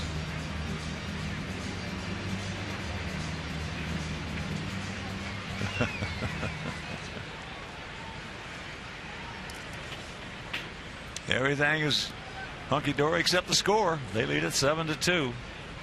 Stephen, give me your assessment of this is 21st start for Johnny Danks. He's at the point now, Hawk, where I think you're reaching the law of diminishing returns as far as arm strength is concerned. We were waiting for that arm strength to come back. I don't think he has any pain. Hopefully he doesn't.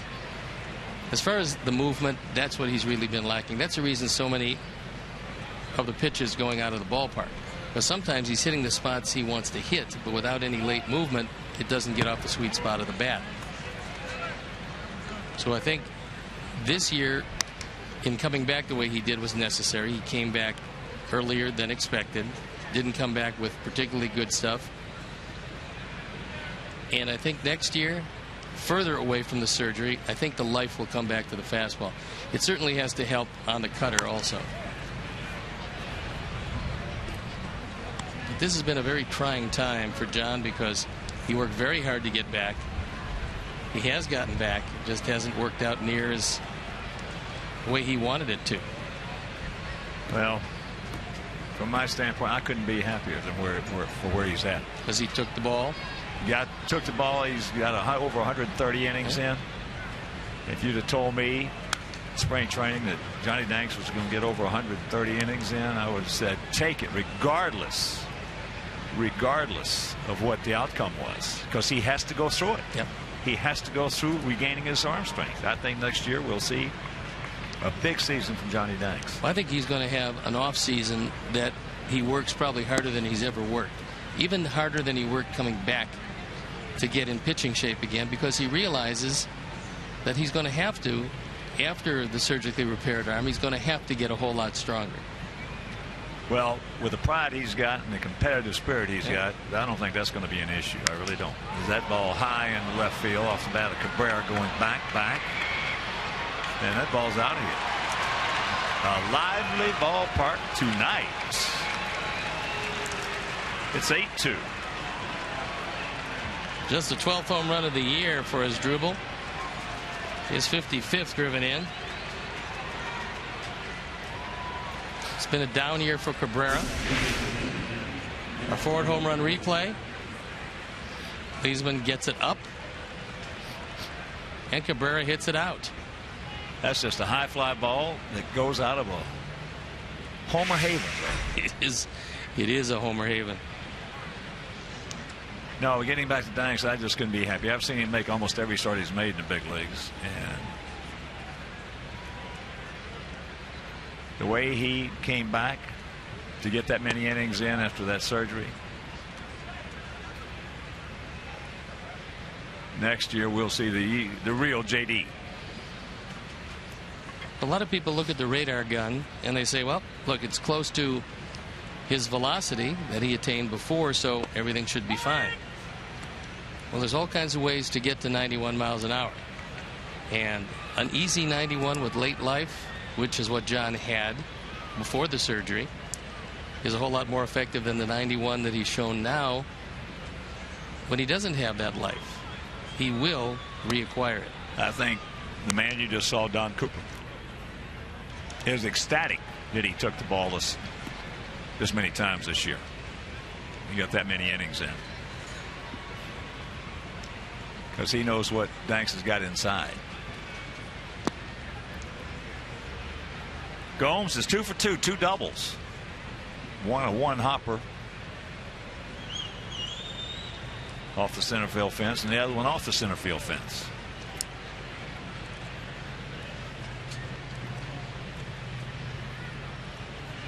Yan Gomes.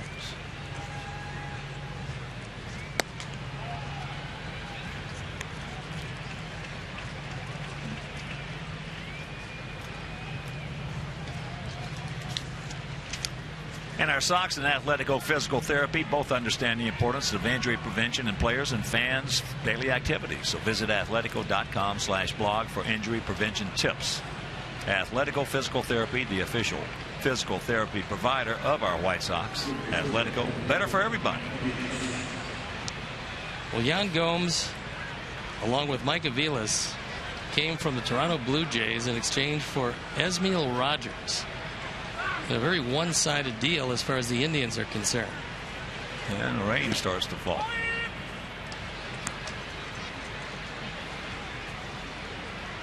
Think it's too late to rain it out?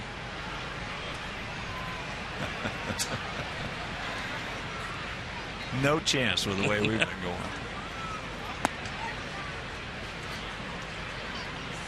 Let me check my iPad here and see what Weather Channel app has to say. It's going to tell you it's raining. But for how long? That's what this guy wanted to tell me.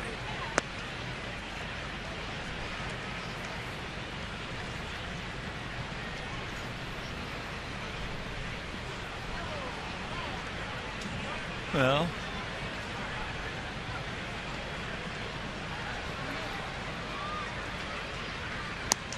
it's right when it says partly cloudy. Partly cloudy, mostly dark, and rainy.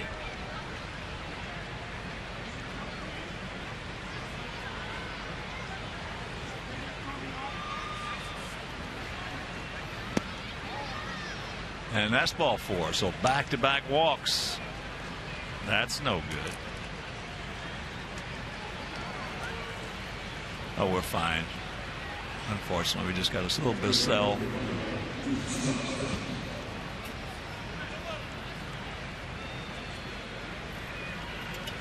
Won't last long. So here's Stubbs. Hard single to left, and then he hit the ball very hard. Alexei made a nice play to get him with his speed at first.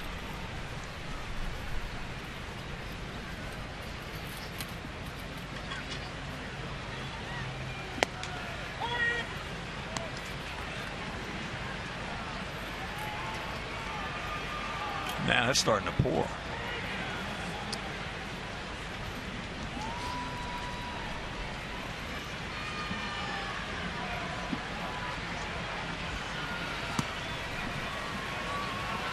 Well, we talked about Charlie having to get his curveball over on a consistent basis. That is not happening tonight so far. Well, right now it's a little bit difficult, and they're going to call an end to play,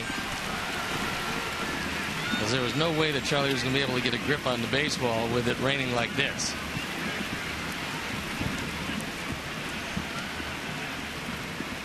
So it's coming straight down, too. At 8:56, they will stop play.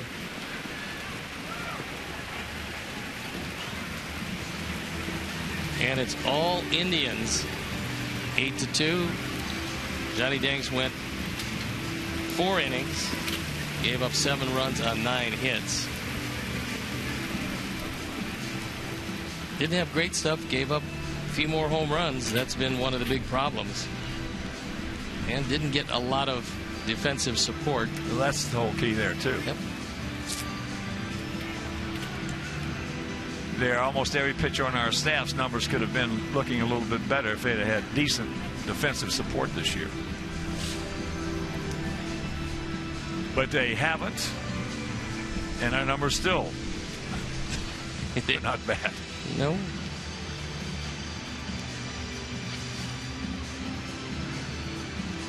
All right, they put the tarp on the field.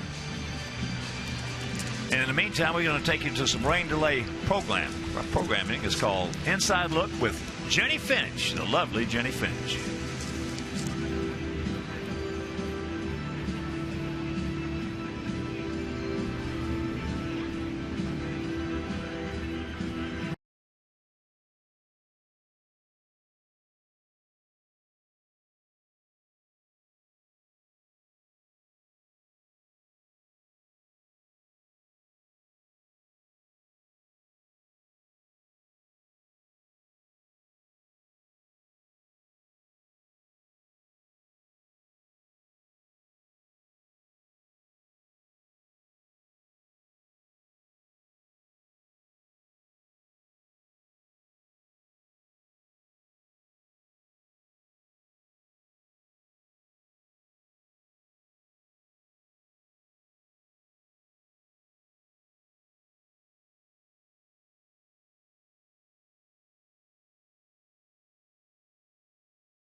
It's an 8-2 ball game, and it started in the first inning. Johnny Danks on a hill, and Nick Swisher puts him on top 1-0. And Ryan Rayburn hits a 3-run homer, and it's a 4-0 game in the first inning. They would add another run in the second. And then Paul Konerko comes up. He hits his 11th home run. At the time, it was a 5-1 game.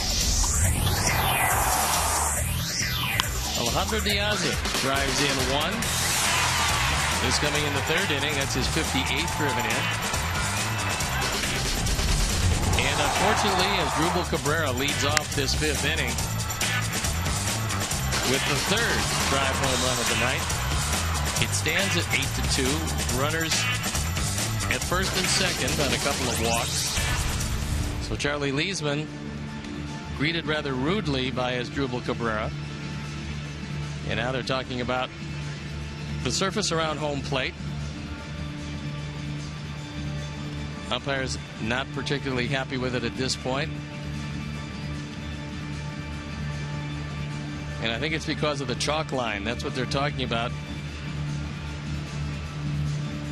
Roger will make quick work of that.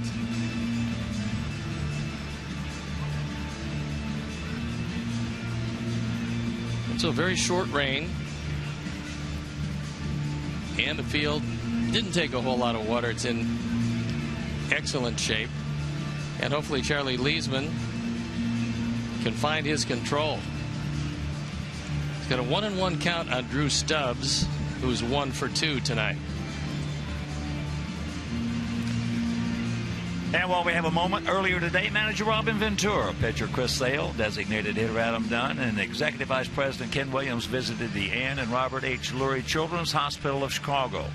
While there, they visited with pediatric patients and their parents, as well as signed autographs and took part in a sing-along. Ventura also visited the Family Life Center, where he spoke with the host of Lurie's in-house TV show, which is broadcast to children confined to their rooms. So to learn more about the White Sox community outreach efforts, visit whitesoxcharities.org.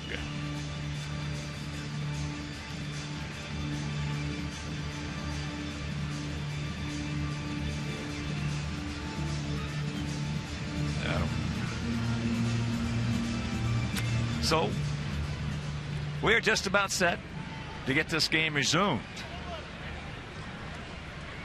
Drew Stubbs will be the hitter. The count is 1-1. There's nobody out with men on first and second. As Steve told you, Cabrera led off this inning with a homer. Then he walked Gomes and he walked Aviles. Charlie has got to get that curveball over on a consistent basis.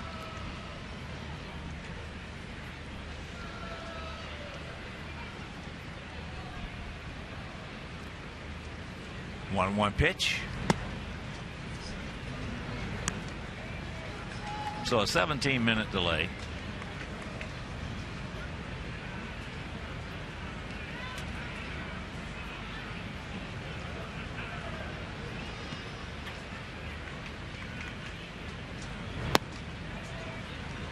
And the count 3-1.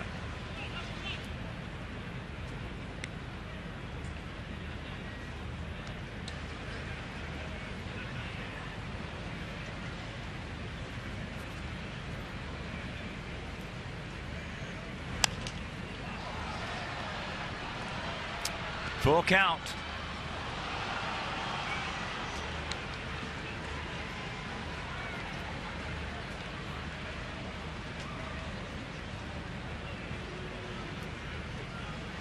So my Weather Channel app was right on the money, and it still shows a couple of real small cells still in the area. So that is back to back to back walks.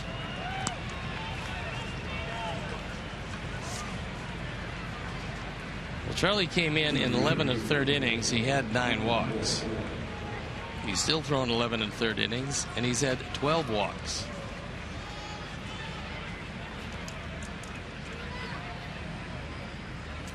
Time now for AT&T UVerse Multiview. Excellent speed at first base, and here comes Don Cooper They have a word with Charlie Leesman.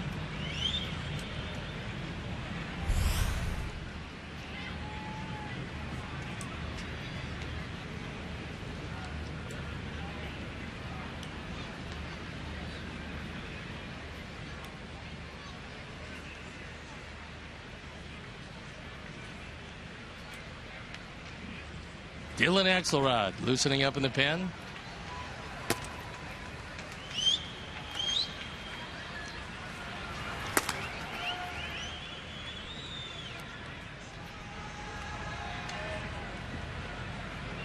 And here's the top of the order. Michael Bourne. Michael 1 for 3, a triple, and a run scored. And he takes ball 1.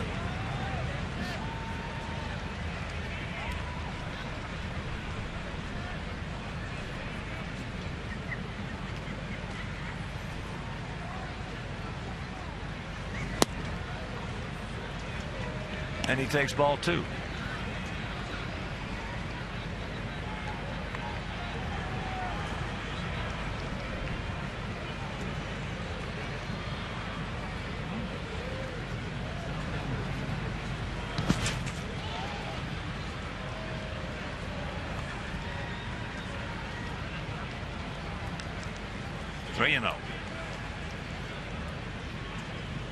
Charlie's not coming very close.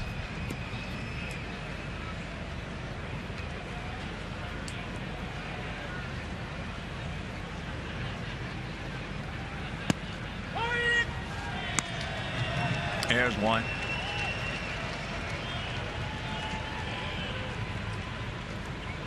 Eight, 10, and 0 for their guys. 2, 6, and 1 for our guys.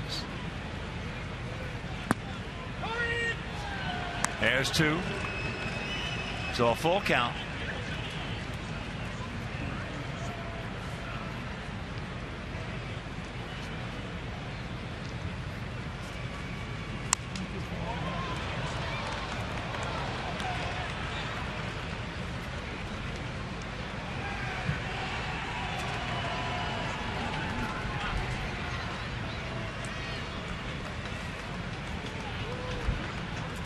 And once again, the 3-2.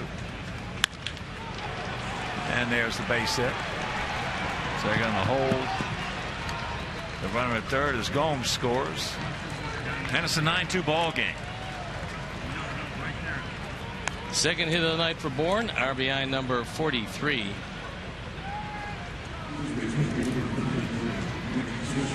And still no let up in sight. A 7-run ball game. With the bases loaded, nobody out. And Nick Swisher with 8 career grand slams.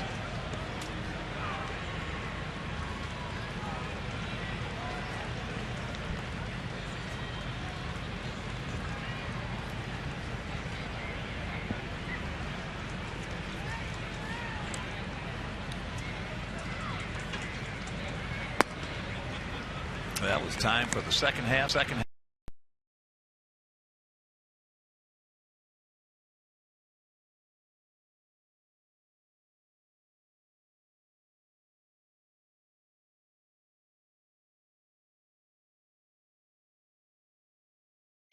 They're going to wave a couple of them around right here.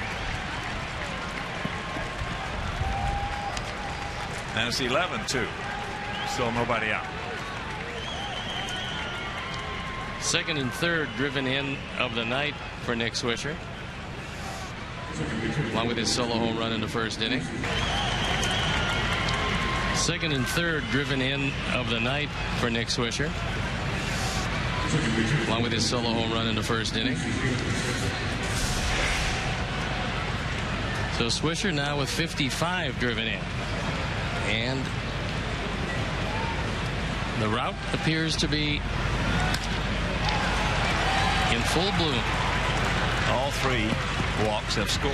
And here is Kipnis. 2 for 2 with a sacrifice fly. And a couple of RBIs. He now has 78. One of those hits a double. Gives him 33. So 33 doubles, 3 triples, 17 homers, 78 RBIs, and 28 stolen bases. He has 1 tonight.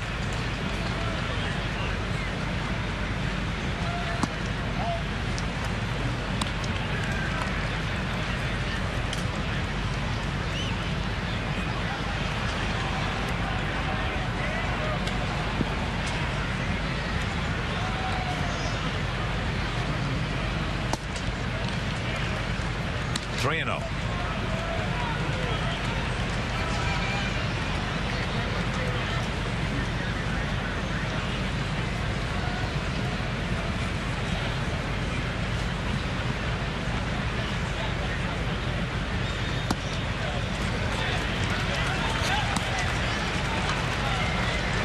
So that'll load him up. And here comes Robin. Leesman will have faced 7 men and not retired any of them. So it's going to be Dylan Axelrod. He'll come into a bases loaded, nobody out jam. Indians already with 4 runs up here in the 5th inning. The Leesman departs. Axelrod comes in. We'll step out and be back after these messages.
To call to the pen is Dylan Axelrod, who comes in at 4.9, the ERA 5.56, on for the 28th time.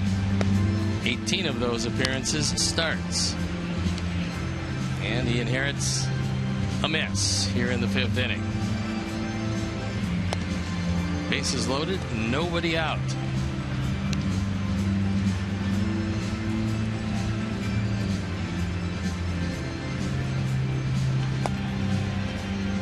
So that's his final warm-up toss, and he's got Santana switch hitting DH.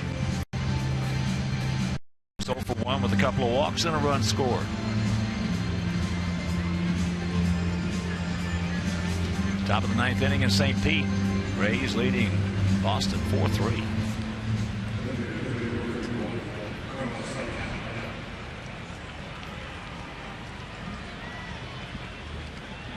Pretty stout numbers with the bases loaded in the career of Carlos Santana. 429. Yikes.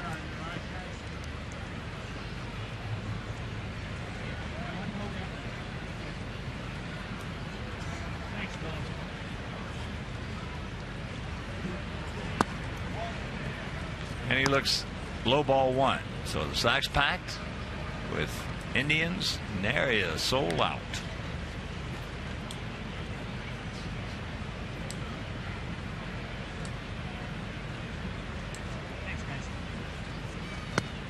Change up.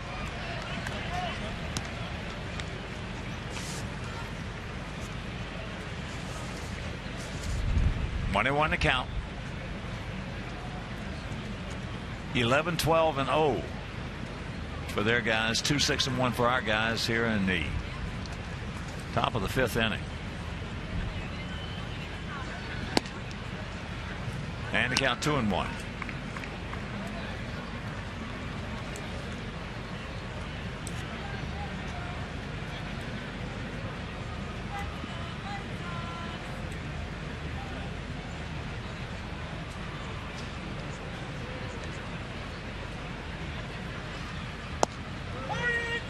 Grabs a strike to even the count at 2.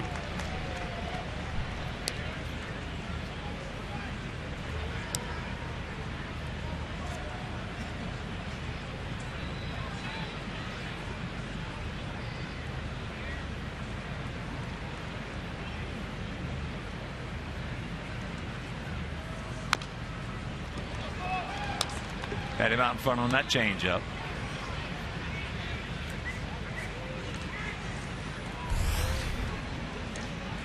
First of a 4-game set. Tomorrow, a 1:10 start. Now on your schedule, it says it'll be on Comcast. It will not. It will be over WGN. It'll be Hector Santiago against Danny Salazar.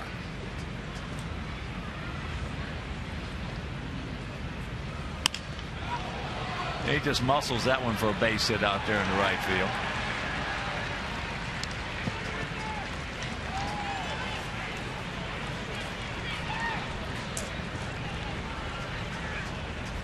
First run batted in tonight for Santana, giving him 65. Goes up on the top of the strike zone, dumps it in front of Garcia in right field. Indians send their 9th man to bat, and no one yet has been retired. And he's 2 for 2, a 3-run homer, a walk, a double, and he scored twice.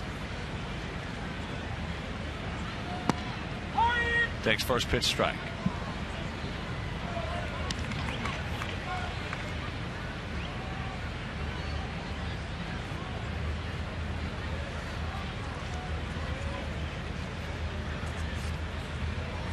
Rayburn has been awfully good with the bases loaded, as have a number of these Indians.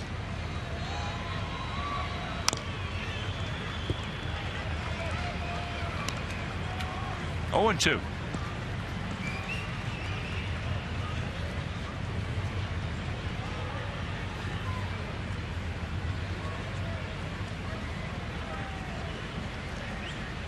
Red Sox hitting in the top of the 9th, trailing 4-3 with 2 out, 2 on, and Pedroia at the plate.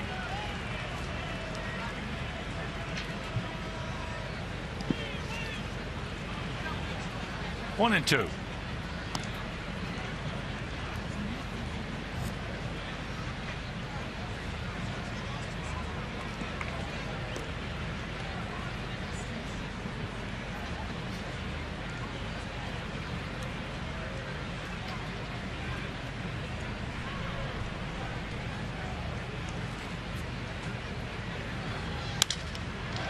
And there's the base hit. Broken bat. It's going to score 2 more.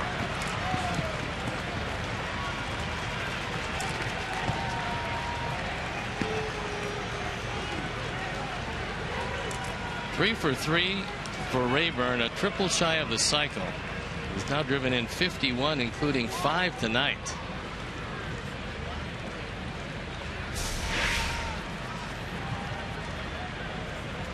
Gets it off the end of the bat.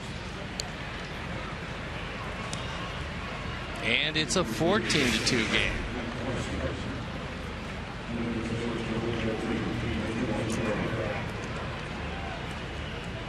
So mercifully, Rayburn is going to leave the action.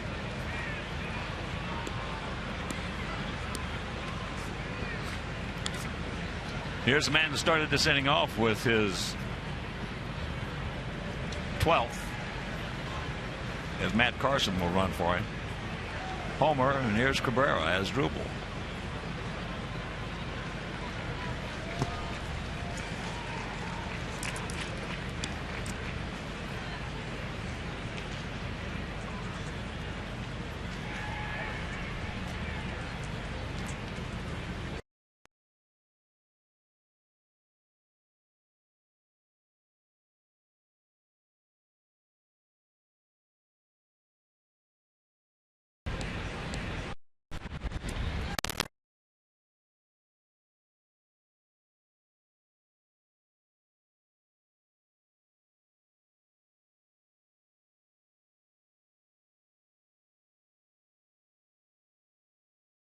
Bye.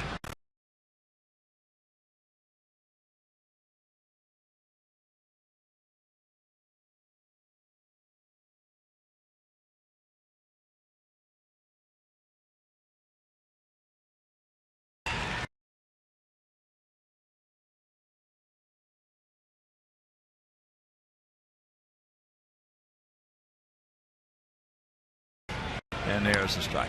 Right. 2-2 the count. 14-14-0.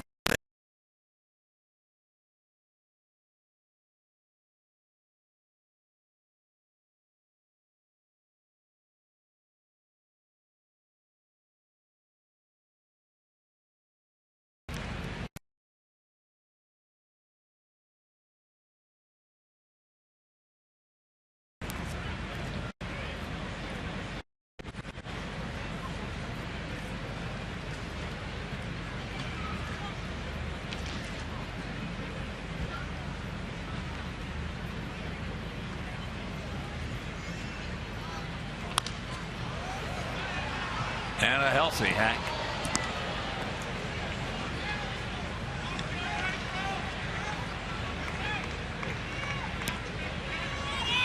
Darren was able to make the play.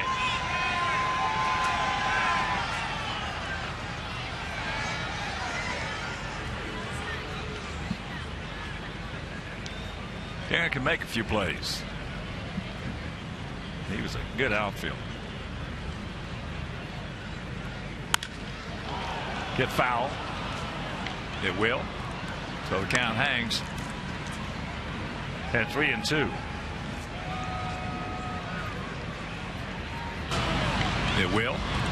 So the count hangs at 3-2.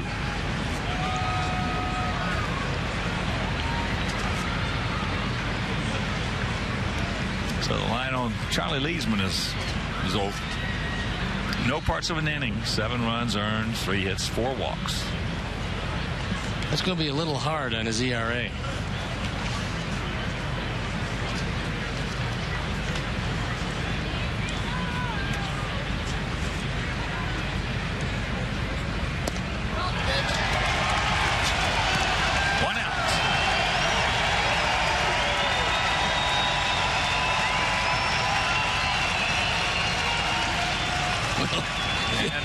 Some cheering. Bronx cheer. It's some cheering for the first out of the inning. All right.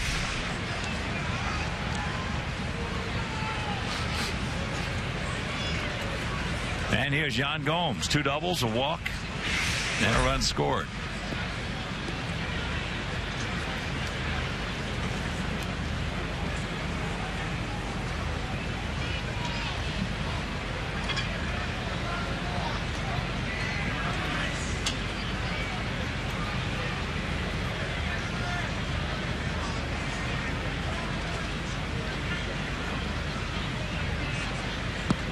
Breaking ball strike.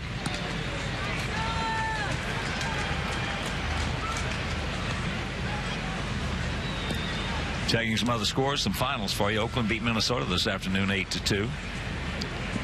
Angels beat Toronto 4-3 up in Canada. Pittsburgh beat the Cubs 3-1 at PNC. Pittsburgh still rolling. Big Hack.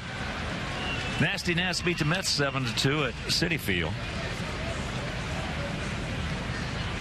Atlanta 6, Marlins 1 down in Florida.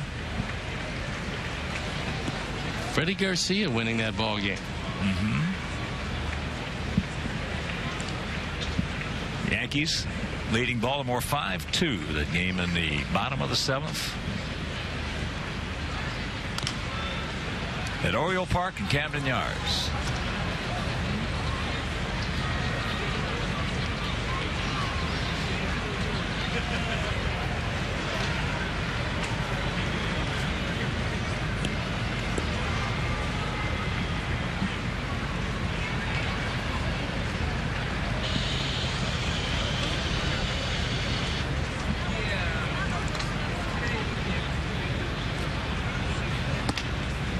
Up high 1-2.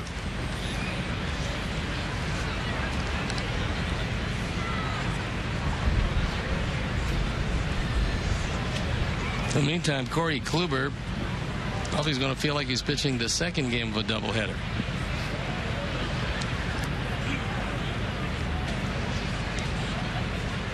Well, Corey's got to get 3 more outs. Yep.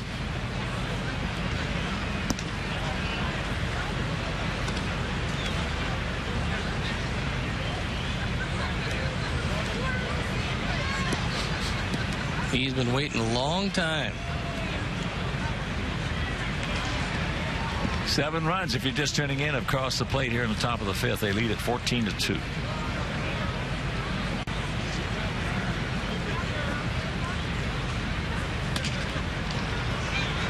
All right, boys. Back them up. Yes, back them up. Oh, this inning is over. We're halfway home. We trail it by 12.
Comcast Sportsnet Studios with this Geico Sports.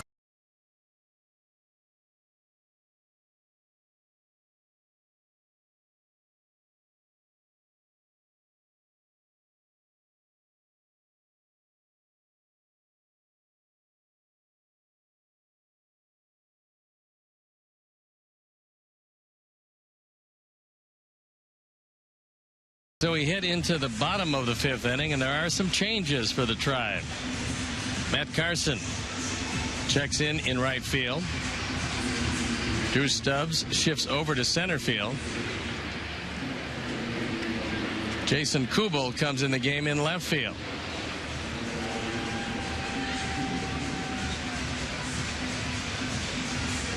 And Jose Ramirez, the speedster, takes over at shortstop.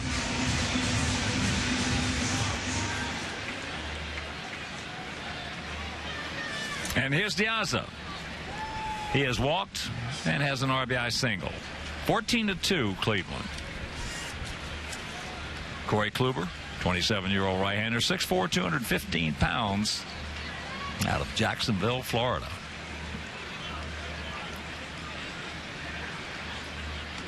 Had a 46.5-minute top of the 5th inning.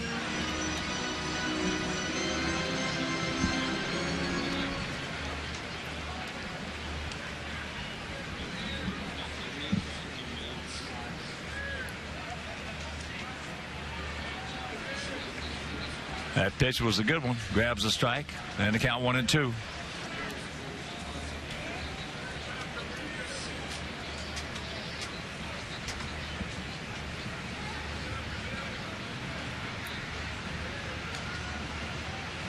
And that got a piece. They got a piece of the throwing hand of Gomes. Of Yan Gomes.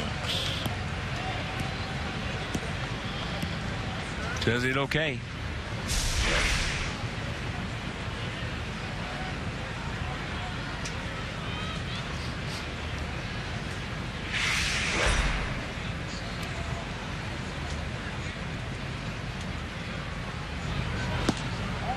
Tried to backdoor him, and the ball goes around the plate.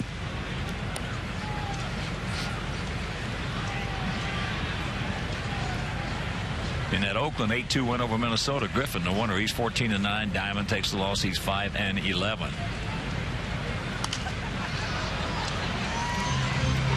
Josh Reddick hit his 11th, and Oswaldo Arcia hit his 12th for Minnesota. Hayes now 3.5 games over the idle Texas Rangers today.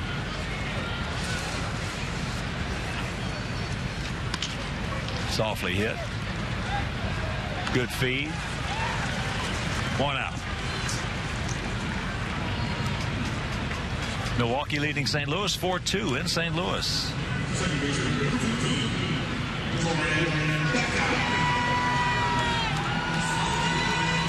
And with Pittsburgh's victory, they can move into a tie for first place. If Milwaukee beats the Cardinals. Pittsburgh winners of 4 in a row. St. Louis working on a 5-game winning streak, which is in jeopardy. Well, you go down to Arlington and sweep that ball club like the Pirates did. That's a pretty good accomplishment. First pitch strike to Beckham.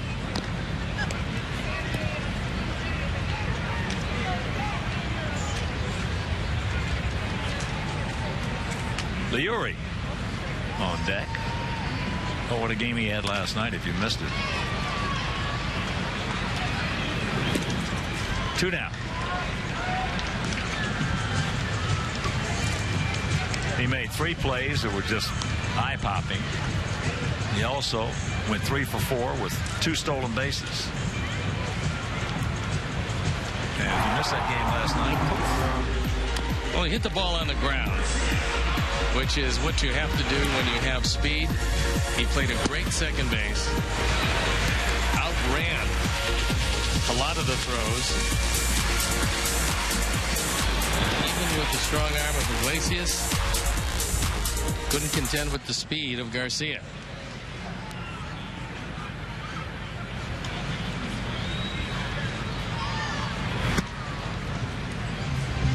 He takes ball one.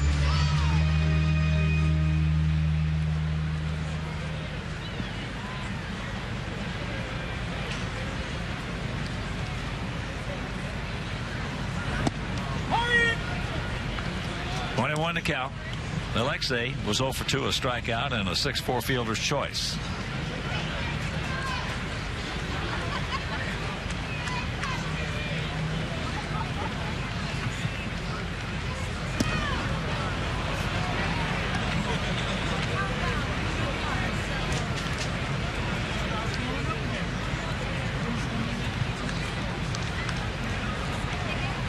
One and two.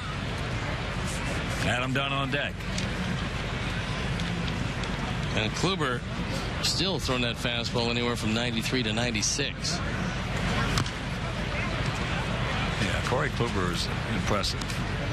Trying to pick up his 9th victory against 5 losses.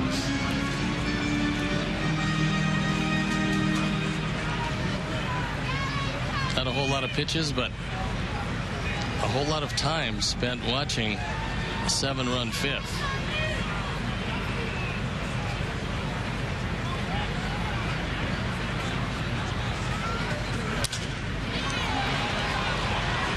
Ate him up right there. Shanks it over. One hop into the seats.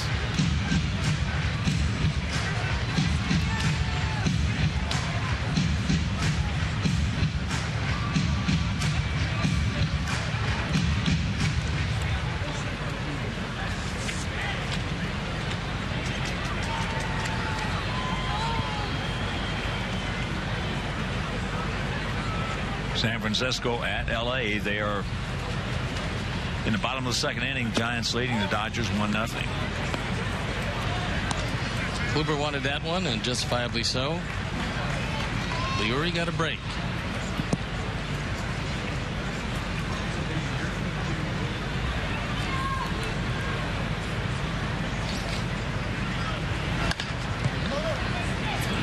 Softly hit, feed, and that will retire the side. So after 5, 14-2 Cleveland.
Beer Night presented by Miller Coors. A limited number of tickets are available for this private event where you can sample a variety of domestic and imported beers prior to game start.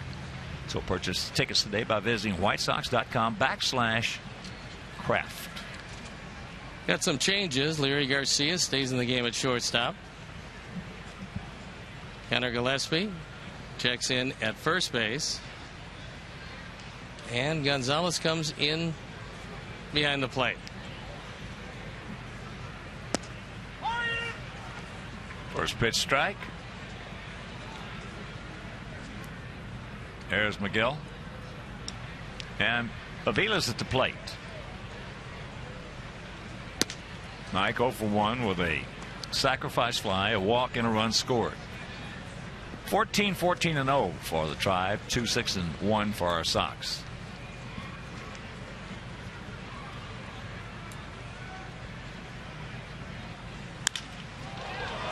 That's high and deep in the left field. On the track.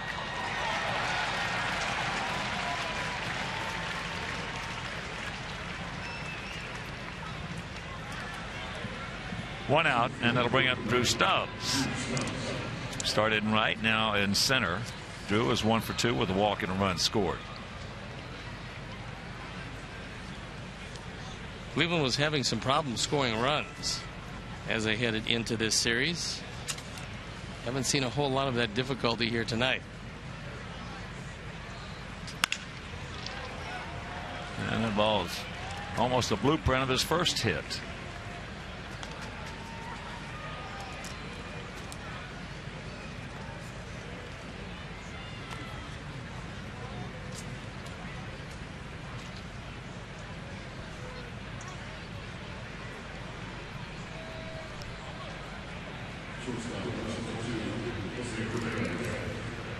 Jose Ramirez apparently was not particularly sure where he was going to hit. And it is in the one spot vacated by Bourne, who was 2 for 4 with a triple, RBI single, and a couple of runs scored. So Ramirez.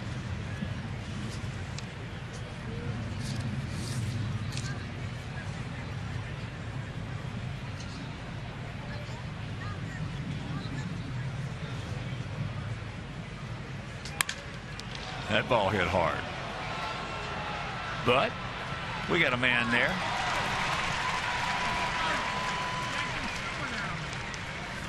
Long way to go. Got there easily.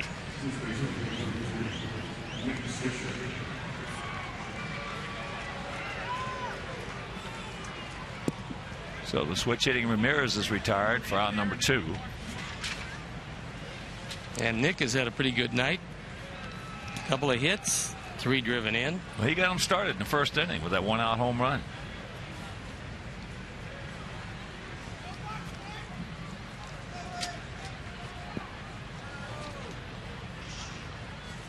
Cleveland came in 11-2 against us this year. So Swisher hits the 1-out home run in the first. Then there was a walk.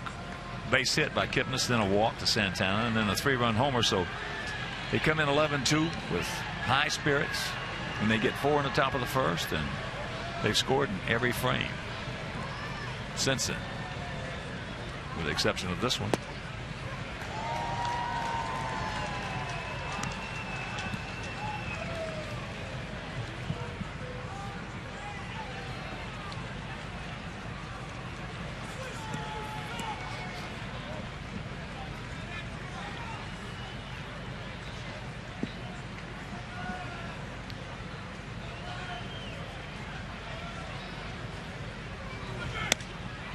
Too high.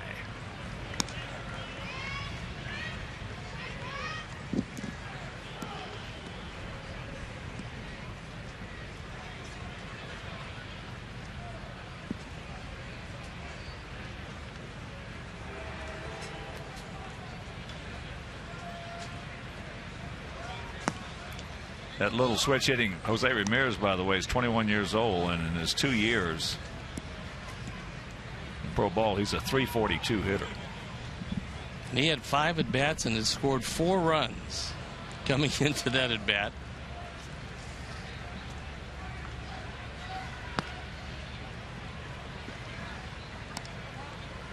Full count to Swish.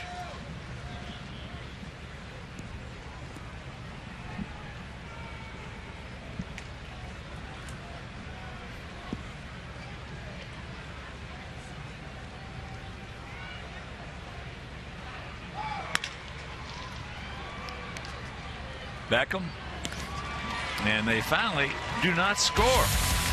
Yay. But they lead it 14-2.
Fans are invited to stay for a post-game fireworks show presented by Great Clips. Great Clips, you know it's going to be great.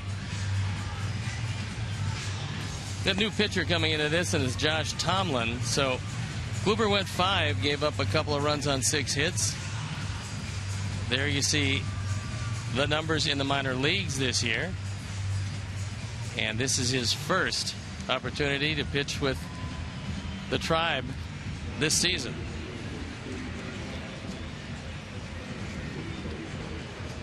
Kelly Shopik comprises 50% of the new battery.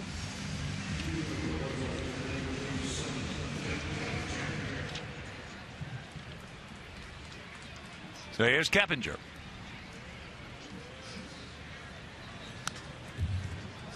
Looking for it, got it, and fouls it back.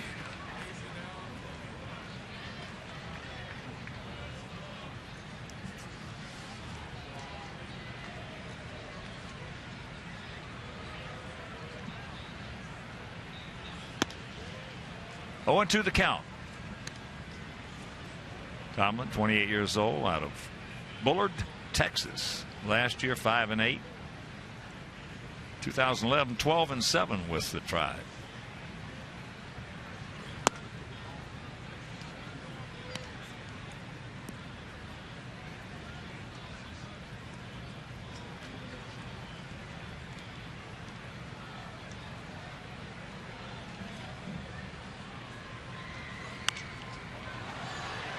Ate him up on the fist.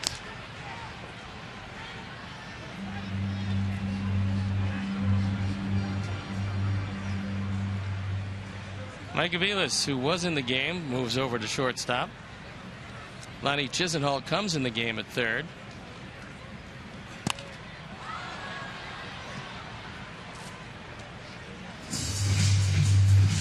Well, you saw catcher's interference, but Jose Ramirez has taken over at second base.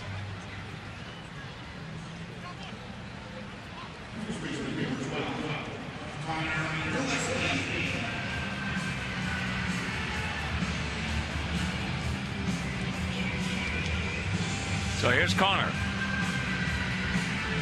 hitting for Paulie. Paulie was 1 for 2 with a homer.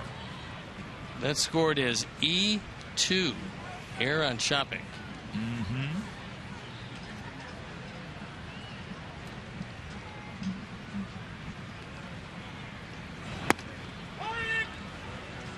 First pitch strike.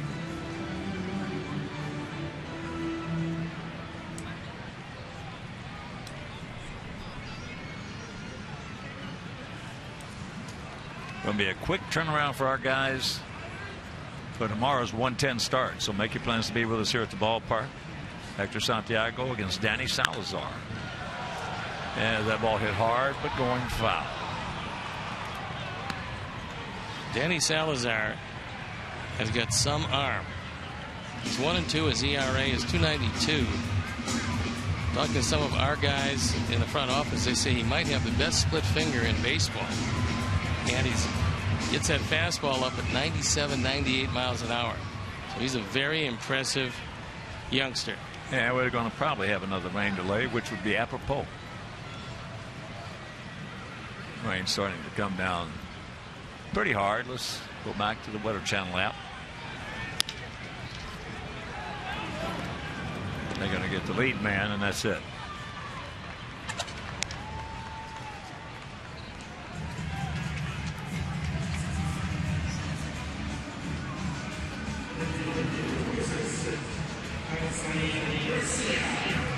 Yeah, we got a couple of cells coming at us. Small, very small.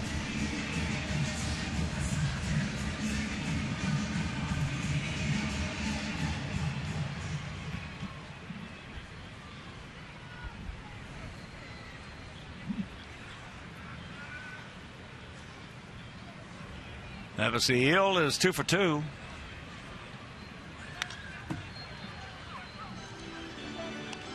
Hitting at 285. Goes along with those 4 homers and 23 knocked in.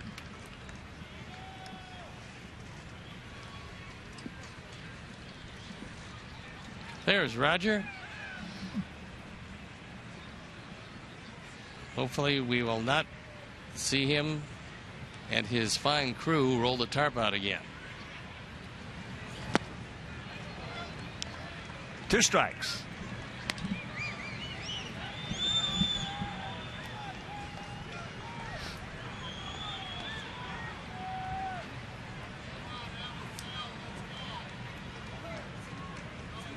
$14 runs on 15 hits, 1 error for them. 2 runs, 6 hits, 1 error for us.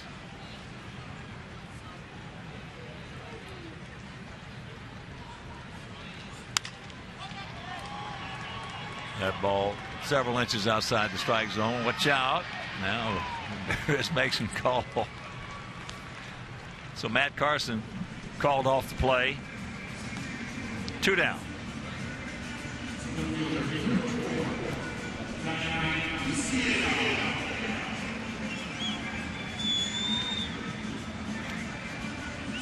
And here is Tank. He's popped up the center and struck out.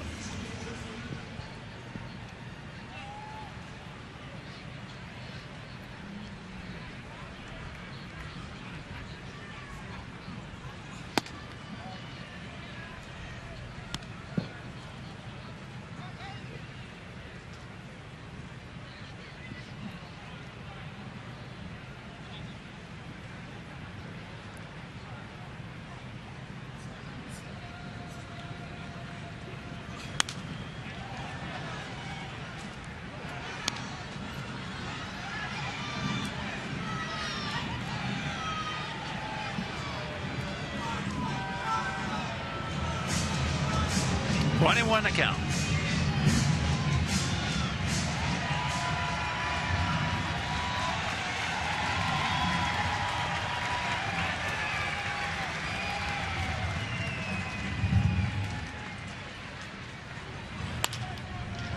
Softly hit. And that'll retire the side. We're into the 7th. Trailer big.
We are already into the 7th inning.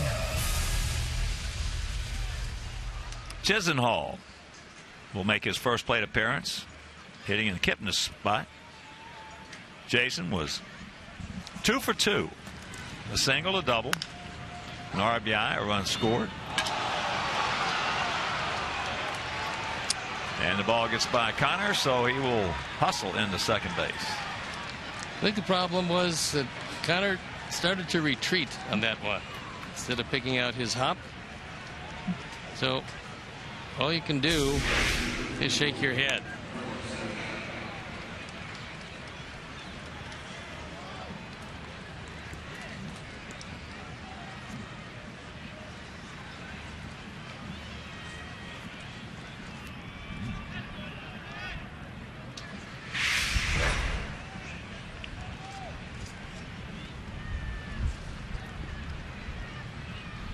And here is Santana.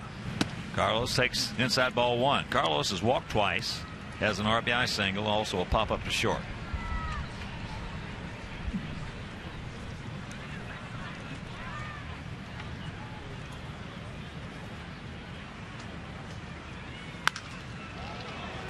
That ball into right field.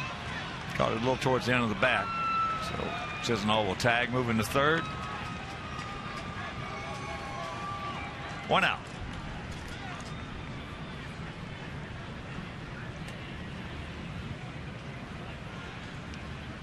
So here's Matt Carson making his first plate appearance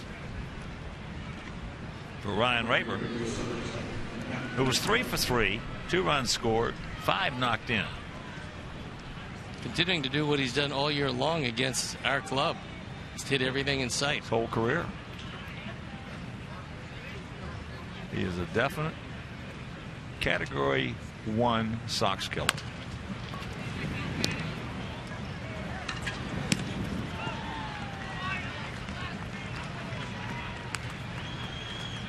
Two down.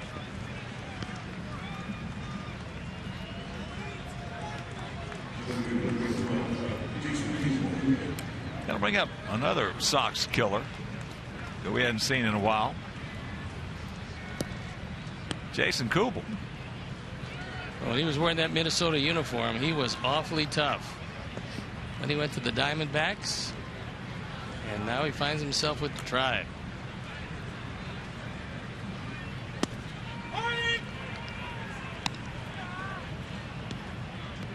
Baltimore has just tied up the Yankees at 5. Danny Valencia with a home run. Boy, he has been red hot.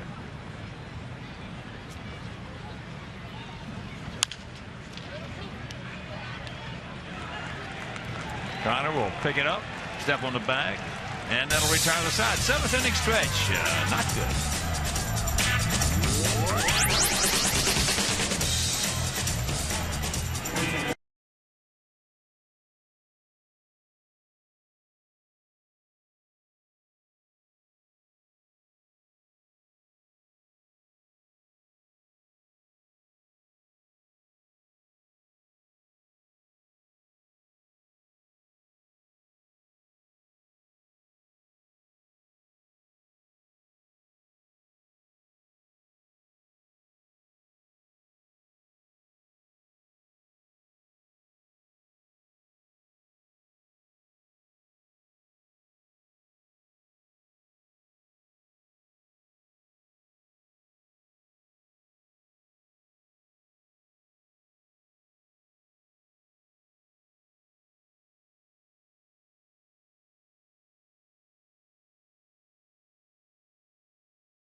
Bottom of the 7th. And Miguel Gonzalez will lead it off. Marcus Semien on deck. That 5-5 tie in Baltimore, the Yankees, that was a 3-run homer by Valencia with 2 out, 2 on. In the bottom of the 8th inning.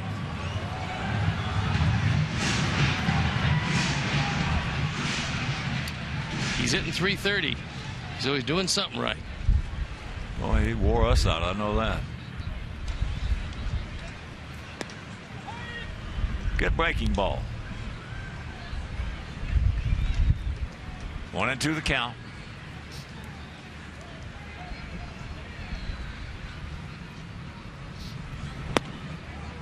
Checks it up.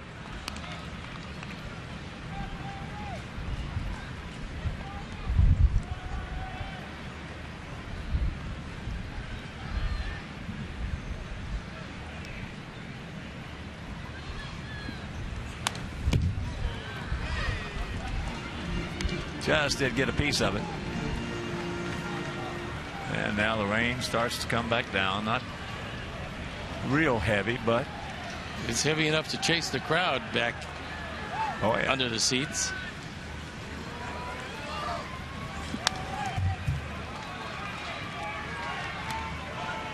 Got a pretty good pitch hit there. Couldn't do anything with it. Even though it was up and out of the zone, it was still like sitting on a tee.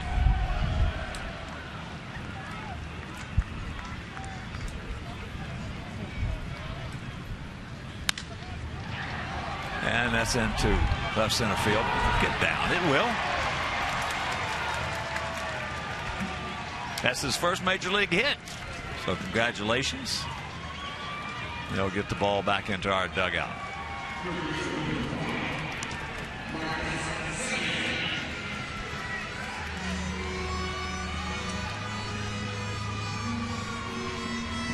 Forever etched in the record books now. And here's Semien. Marcus has a double, a run scored, and a pop up to third.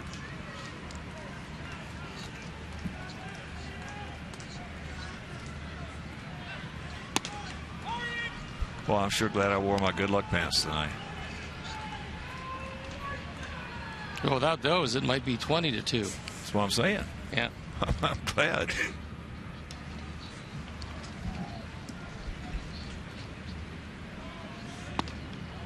That breaking ball misses.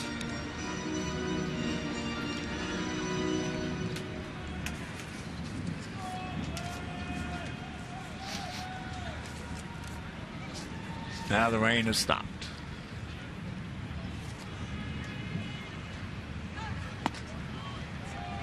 Got that one by him at 91.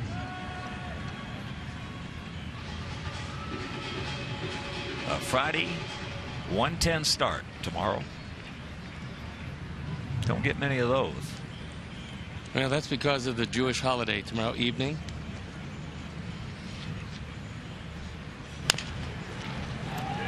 And there's a... No, cannot get in. Well, Chisenhall looked at second and realized there was no play there. And Semien runs too well. He's given a base hit. So 2 for 3 tonight. Lonnie Chisenhall takes a look at second base. By the time he gets it across, Marcus beats the play at first. And Marcus can thank Miguel Gonzalez for getting in that hit. As here's Diaza. A walk, an RBI single. Knocking in Semien back in the third inning.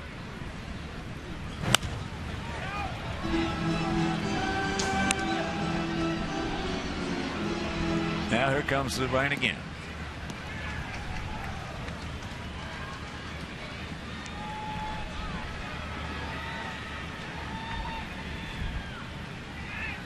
And once again, most of the fans head back upstairs. Underneath the cover.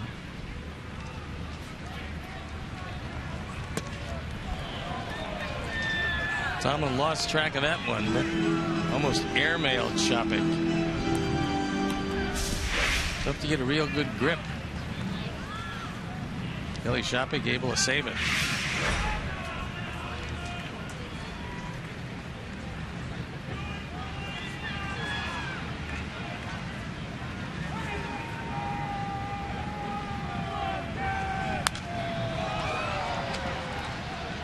A ball and 2 strikes.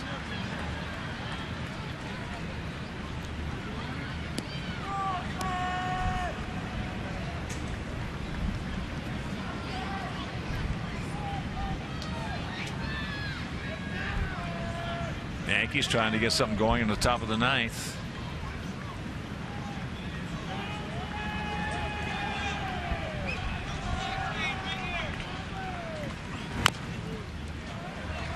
They have 2 on, nobody out.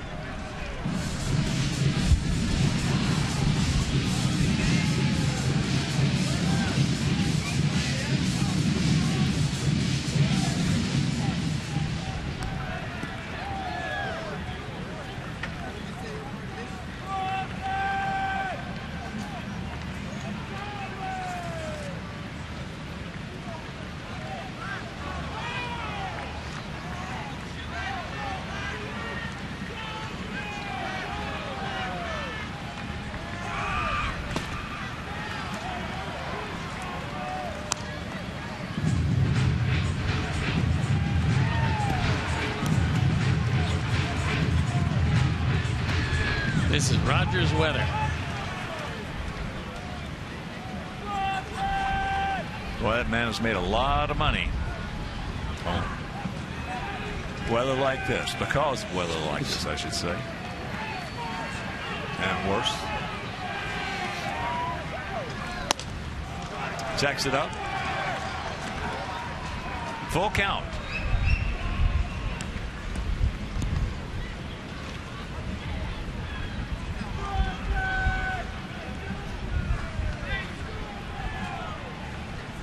$14 runs, 15 hits, 1 error for the Indians. 2 runs, 8 hits, 2 errors for our Sox.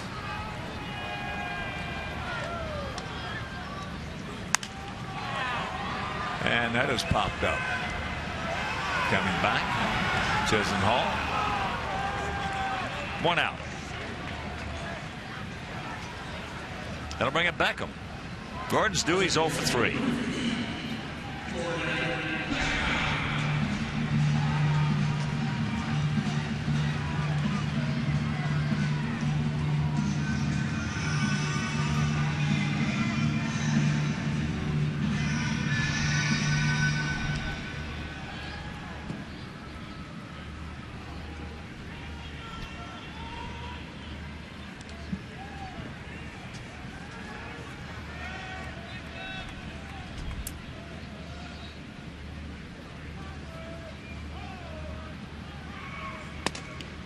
And Beckham takes ball 1.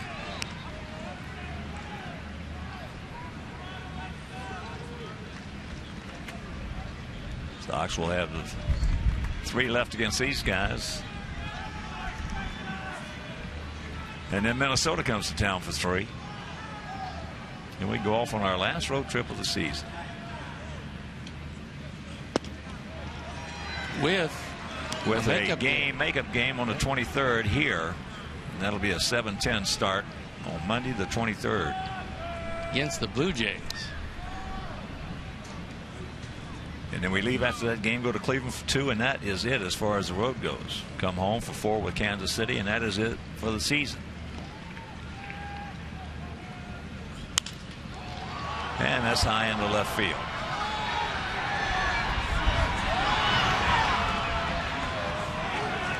So Kubel circles a wagon, makes a catch. He was having some problems there.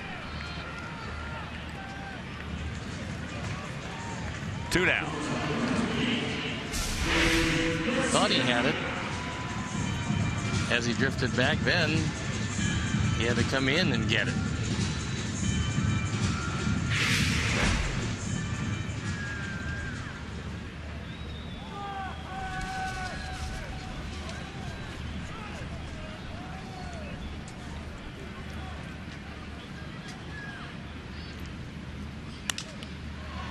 The Erie pops it up, and that's playable. Chisenhall looking for a little help right there, and gets it from Micah Belis. So we have finished 7, and we trail it by 12.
The 8th inning. We trail it by 12. Kelly Shafik will lead it off for the Tribe. And Dylan Axelrod has been around since that fateful 5th inning, which saw 7 runs across the plate. Restored a little order into this one. 7 runs across the plate before anybody was out. Yep.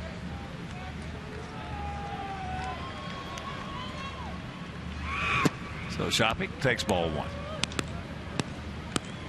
Yankees have just scored 1 in the top of the 9th, looking to get more.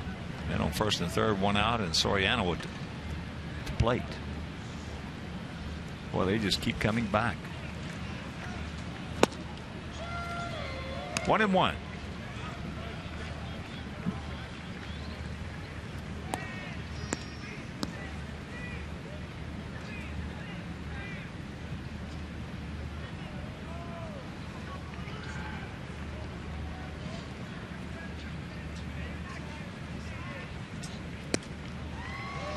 Curveball took a little something off.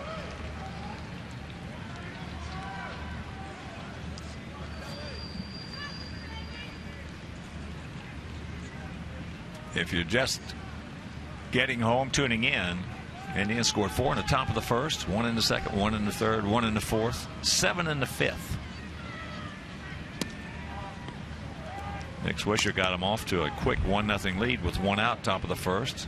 Cranked out his 18th homer. Then there was a single by Kipnis, a walk to Santana, and a 3-run shot by Rayburn. They have 3 home runs tonight. We have 1, and that was by Konerko.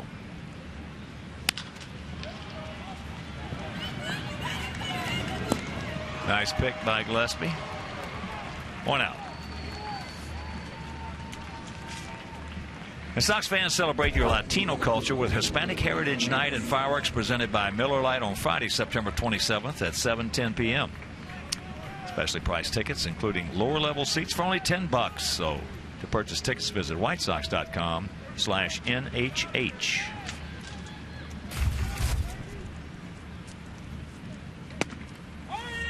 Here's Aviles. 0 for 2 with a sacrifice fly, a walk, and a run scored.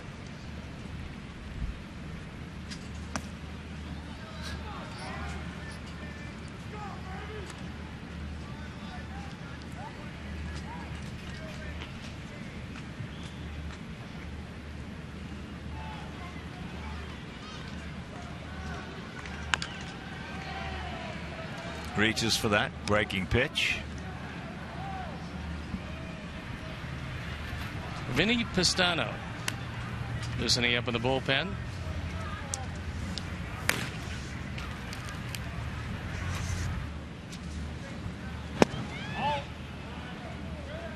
Pretty good pitch, didn't get it.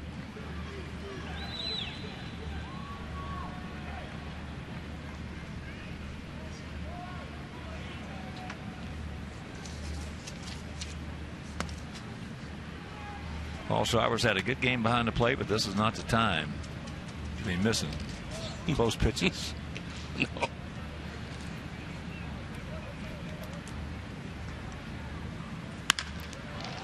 That's into center field. On the track, mauls it in, 2 down. Drew Stubbs, 2 for 3, 2 singles, a walk, a run scored.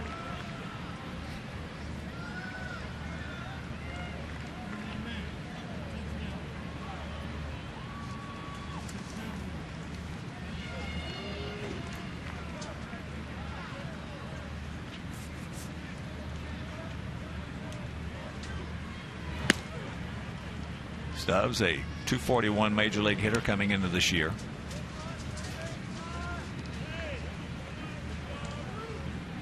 Stole 40 bases for the Reds in 2011. Stole 30 last year with Cincinnati. And with good percentages, he was 30 for 37. 2011, he was 40 for 50. 2010, he was 30 for 36.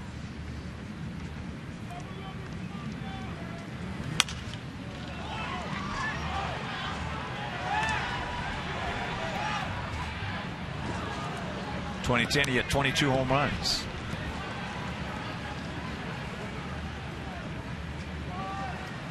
.22 homers, was a youngster, 30 stolen bases, 77 RBIs. They thought they had a guy for a long time. And he looked like it. I mean, just Sure, seeing him he in still spring does. training wasn't anything he couldn't do. He's got the talent. There's no question about that. But will it come out? 3 for 4 tonight. This is his 21st double. This year he's 16 for 18 in stolen bases.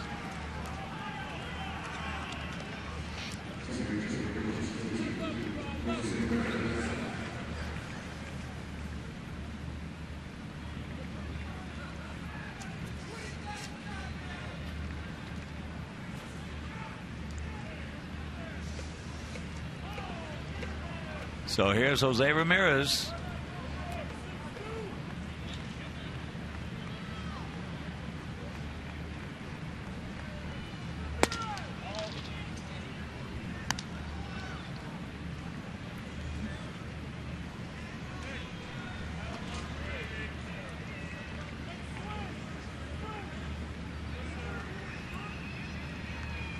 This is not the most runs that Cleveland has scored against us this year.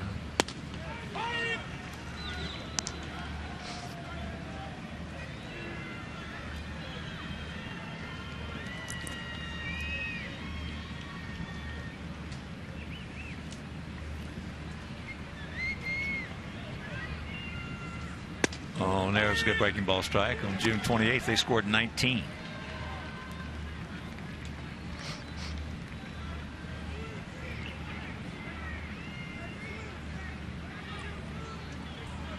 It beat us 19-10. That was the first game of the doubleheader, wasn't it? Yeah. That was fun. Oh, yeah. So that'll retire the side. And we trail it by 12.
Chris Bowden, Jim Miller.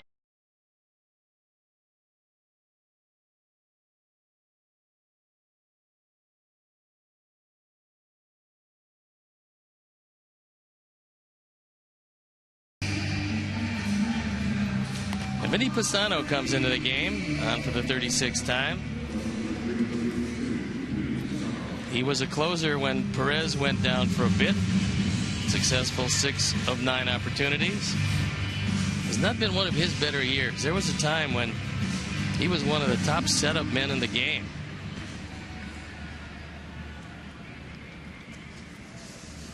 Well, with Joe Smith, Pastano, and Chris Perez, when they were throwing the ball well, that was a tough threesome. They covered that 7th, 8th, and 9th pretty well. It was in 6-inning game normally. A lot like what Kansas City has going for them these days. Kansas City, to me, has got the best bullpen in the American League. Well, they can just run some fire out there. They can that. A lot of changes. And it does take on all the feelings of a spring training encounter.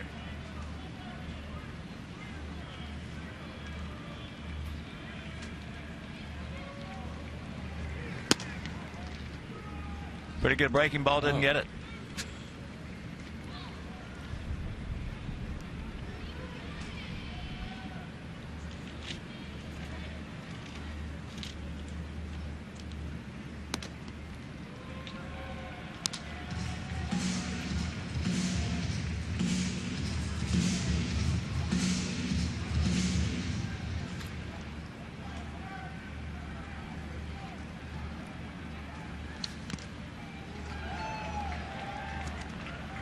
Full count to Keppinger. He's been in the plate one time and reached on an error, catcher's interference, which is an error on the catcher.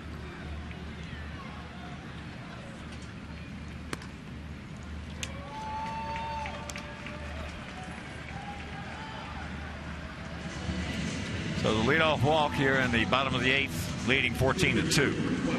And if you want a terrific White Sox experience, check out the Comcast Fundamentals deck at US Cellular Field.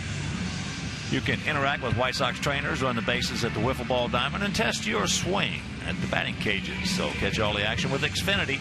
Your home for the most live sports. Call 1-800-XFINITY to learn more.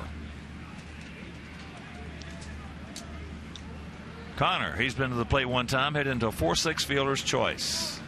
Busher playing behind Keppinger, and there's a base hit right back through the middle.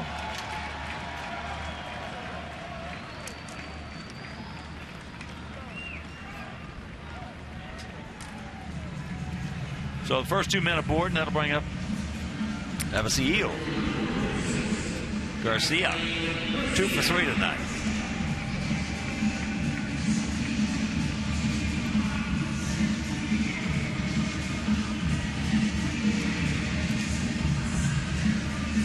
Texas was idle this evening. Milwaukee did beat St. Louis. So that's going to put Pittsburgh and St. Louis in a tie for first place. That broke a 5-game winning streak for the Cardinals. Extended a winning streak of 4 now by Pittsburgh. And what a huge difference that is, of winning the division or going into the wild card one and done game.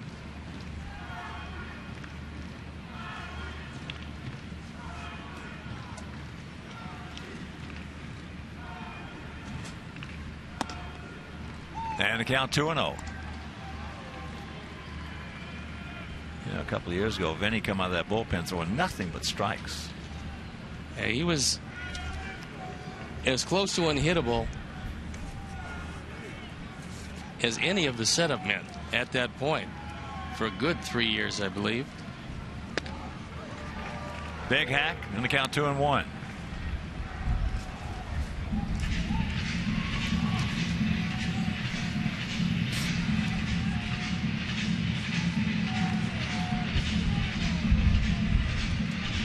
Certainly in 11 and 12, he had a 2.32 ERA in 2011, 2.57 last year. 67 and 70 appearances respectively. And make no mistake about it, Cleveland is not out of this thing, nor is Kansas City. Kansas City was idle today.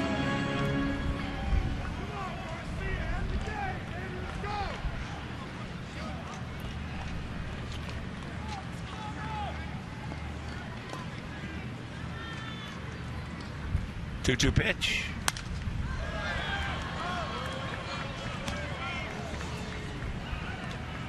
Hey, he's got to be working on his slider.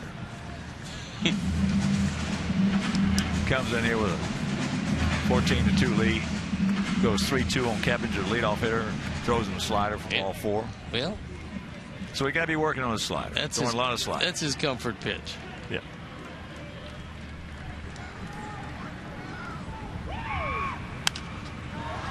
A couple of years ago, he really loved that fastball he had.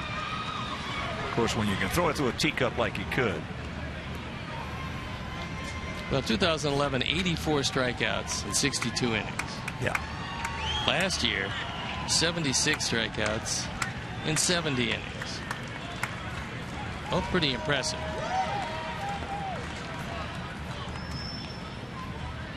How many appearances in both years? We'll get to it in a second. A lot of work. 67 appearances in 11 and 70 appearances last year. So he had a full workload. Yeah.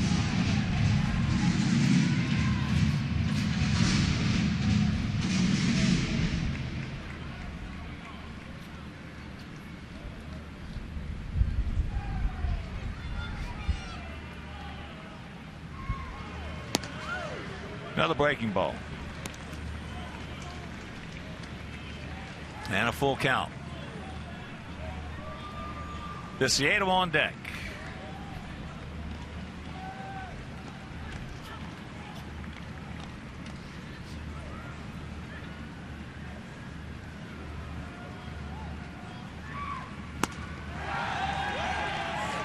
One out.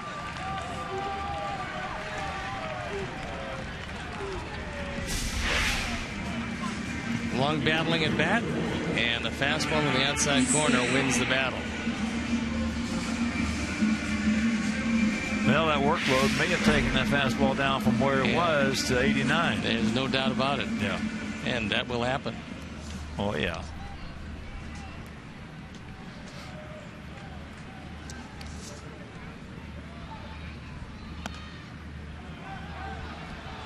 That'll be a pass ball. The old ejector button.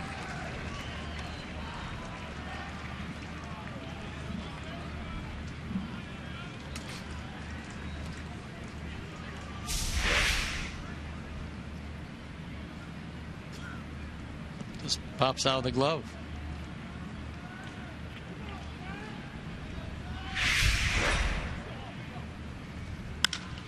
That ball hit high and deep. Stretch. Stretch. Keep on going. Right up against the fence. He holds it in.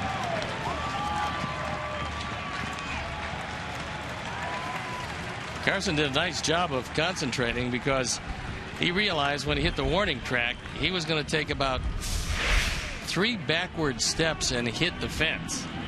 Viciato just misses hitting it out of the ballpark. And Matt Carson drifting all the way back with it. No sooner does it hit the glove than he hits the wall, or in this case, the fence. So here's Gonzalez. Miguel picking up his first major league hit, leading off last inning. Just like we promised you earlier in the game, it's Miller time, brought to you by Miller Lite, and it's our Miller moment. One that Miguel will always remember. A little looper. It will sound like a rocket in the retelling. 2-0.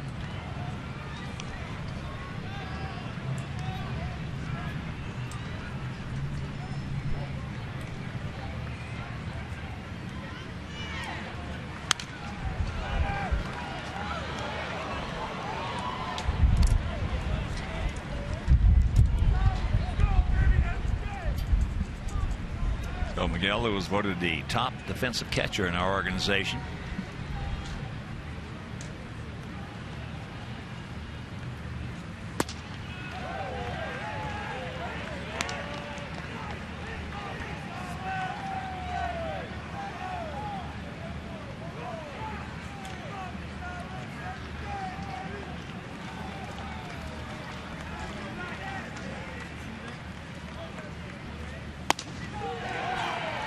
Got him, and that'll retire the side. We pick up one. We'll go to the ninth, trailing 14-3.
On CSN. Tune in as our ace Chris Sale gets the start against the Tribe's Zach McAllister. Coverage begins at 12:30 with Subaru pregame live. White Sox Tribe, Sunday at 12:30 on Comcast Sportsnet. So here's Swish. 2 for 5, 3 RBIs, a homer. 14-3. We're getting our butts spanked.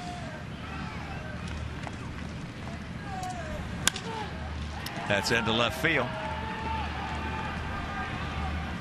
And Tank cannot make the play. He was there. He's got some fence problems, the Tank.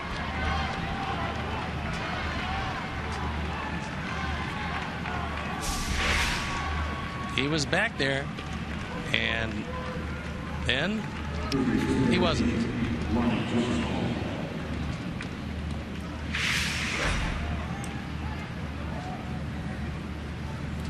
So here's Chisenhall. So he picks up his 5th arrow.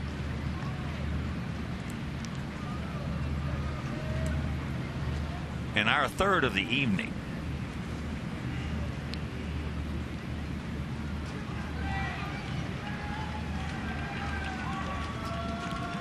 We only made 1 last night, and that 1-0 loss to the Tigers. The night before we made 4.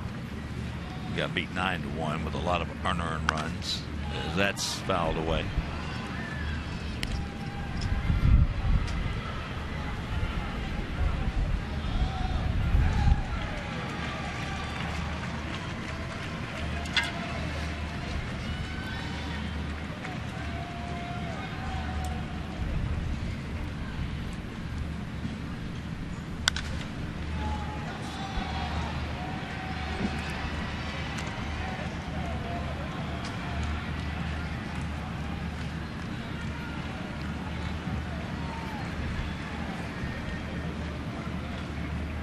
To the count.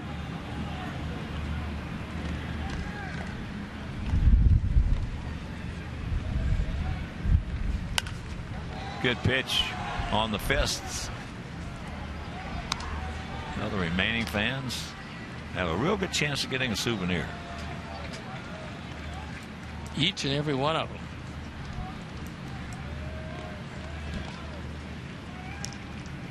But we got a 1 o'clock game tomorrow. 1:10 start. High pop up.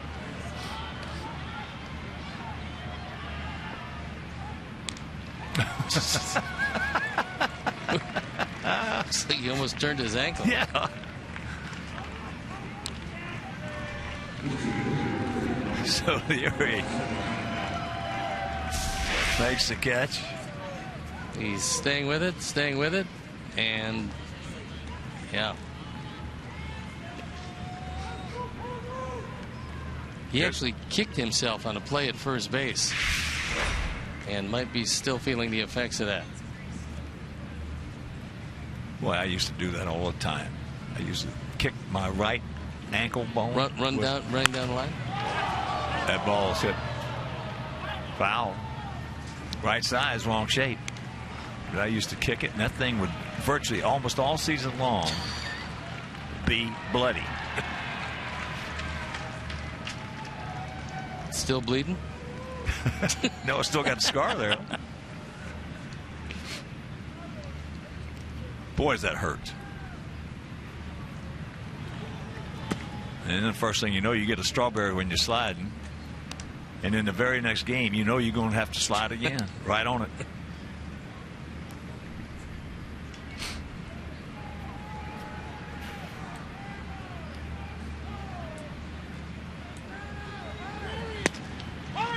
Good breaking ball. Santana has walked, popped to short, walked again. RBI single and going out to right.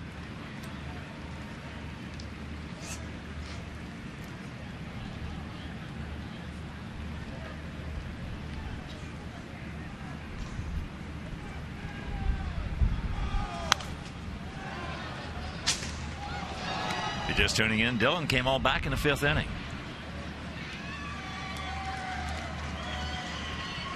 Dillon has given up no runs.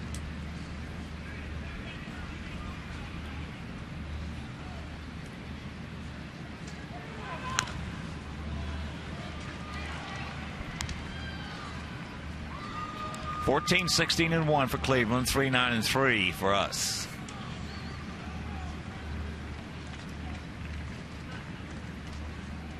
They have 3 home runs, giving them 154 on the season. We have 1, giving us 129.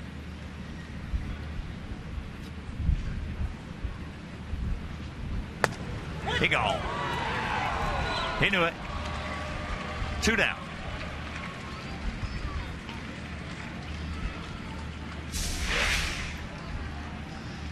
Threw a perfect pitch. Paul Schreiber more than happy to ring him up.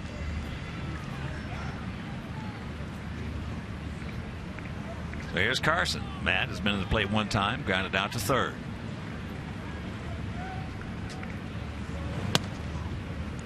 Curveball the 1 away. Bottom of the 5th in Dodger Town, tied at 1 with the Giants.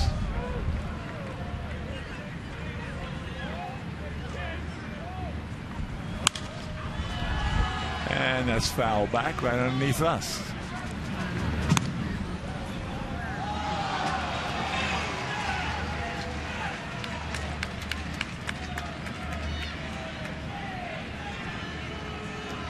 Just not too long from now, Hector Santiago will take the bump against Danny Salazar.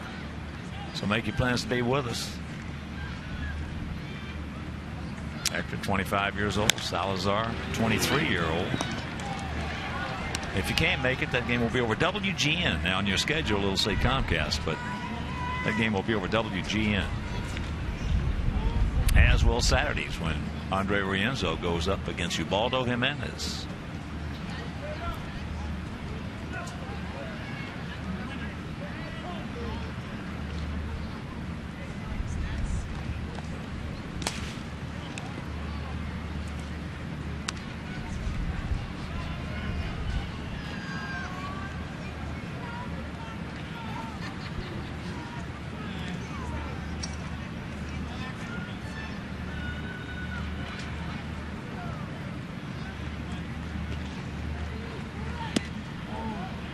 Lays off that breaking ball.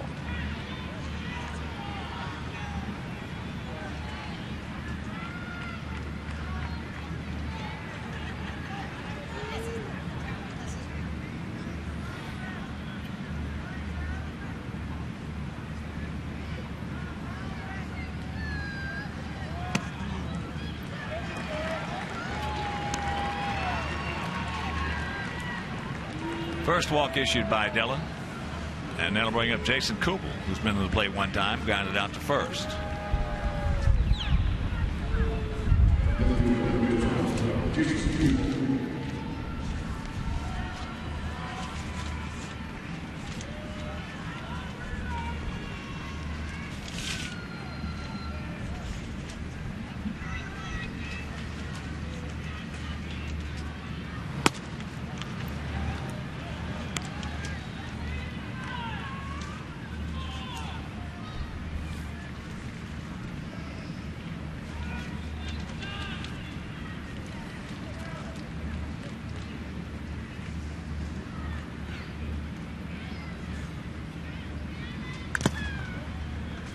Fouls that one down.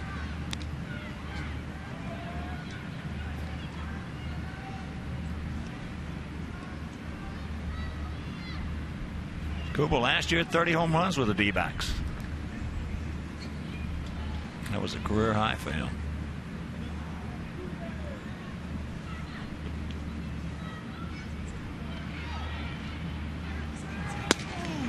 Drops a little curveball over. 1-2 the count with 2 on 2 out here in the top of the 9th.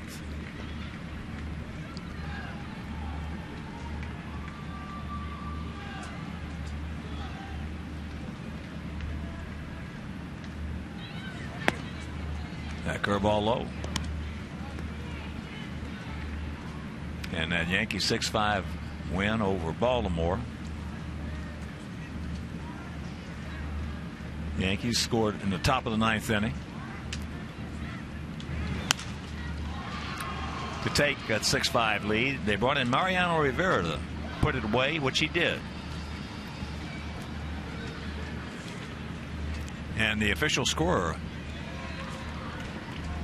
because Robertson had given up 3 runs in the 8th inning to let the game be tied at 5, and he had, this is his decision. He had the right to do this. He gave Rivera the win rather than the save.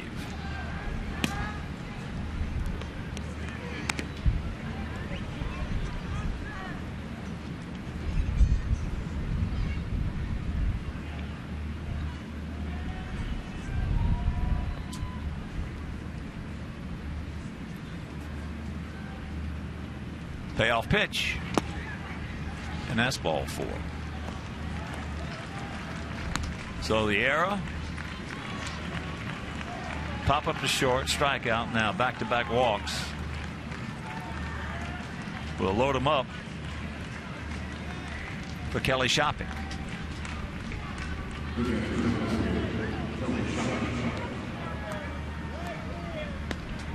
Yeah, Robertson threw the 3-run homer to Salazar. Oh, check that, to Valencia. Danny Valencia.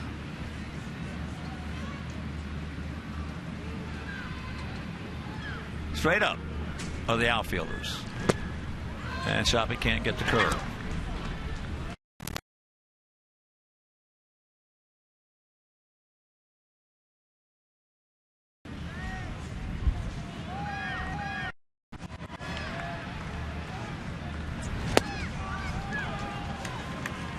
Very quickly.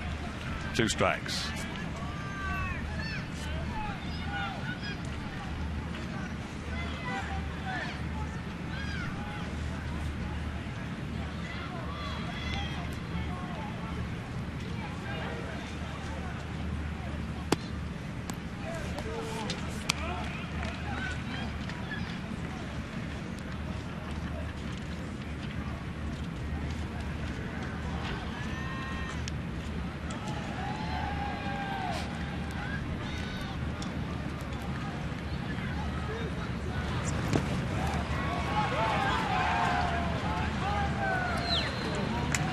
We'll go to the bottom of the 9th, trailing 14-3.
ERA, 12 3/4. On for the 4th time. He'll be asked to hold down that 11-run lead. Hey, he's 26 years old, 6'2", 200 pounds. Out of Roseville, California.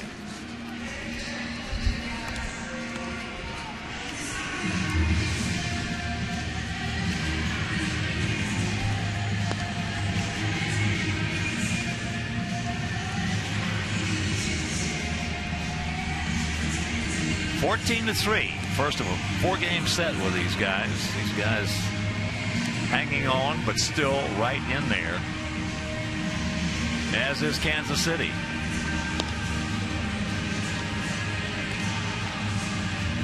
Well, Tampa Bay winning, the Yankees will stay 1 game out in the wild card. Cleveland will stay a game and a half out in the wild card. And Baltimore will lose a game in the wild card race.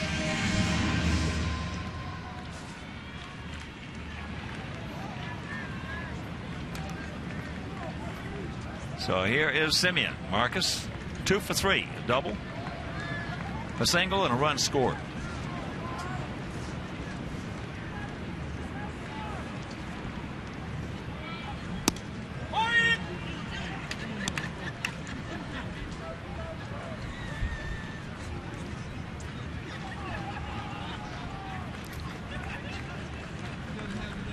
Outfield straight up, spread out. Checks it up, and the count very quickly, 0-2.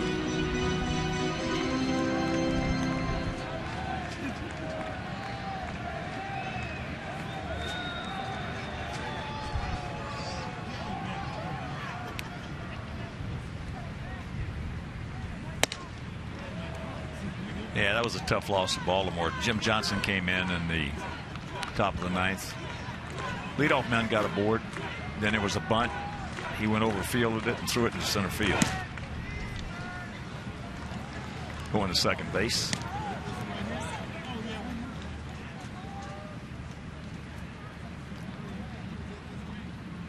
Pretty much the wild card and all of the other various races in the National League are decided.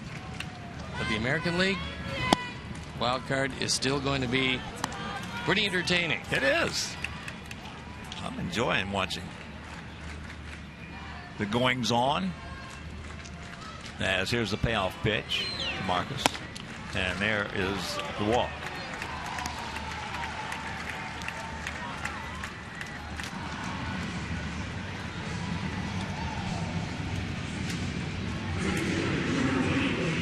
There's Diazza.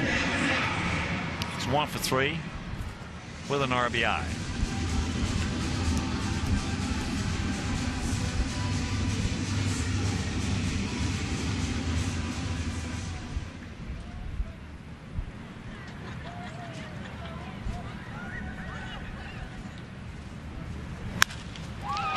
And that ball hit into right field. Carson, 1 out. Yeah, that big loss for Baltimore. All these losses are going to be huge now. A lot of pressure on each and every game, which is really all you can ask for as you come down to a very precious few games. And if you give them away, especially after you battle back from 3 runs down, only to come up short, not a good feeling going home. Especially at home. Another 1-run loss for the Orioles. Last year they led everybody in 1-run wins, as that's high in the left field.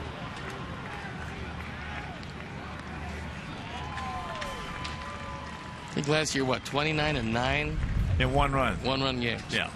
And this year, complete turnaround. Yeah, they are bad shape. They were 29-9. This year they are 16-27. Currently the worst in the American League. And here is Jordan.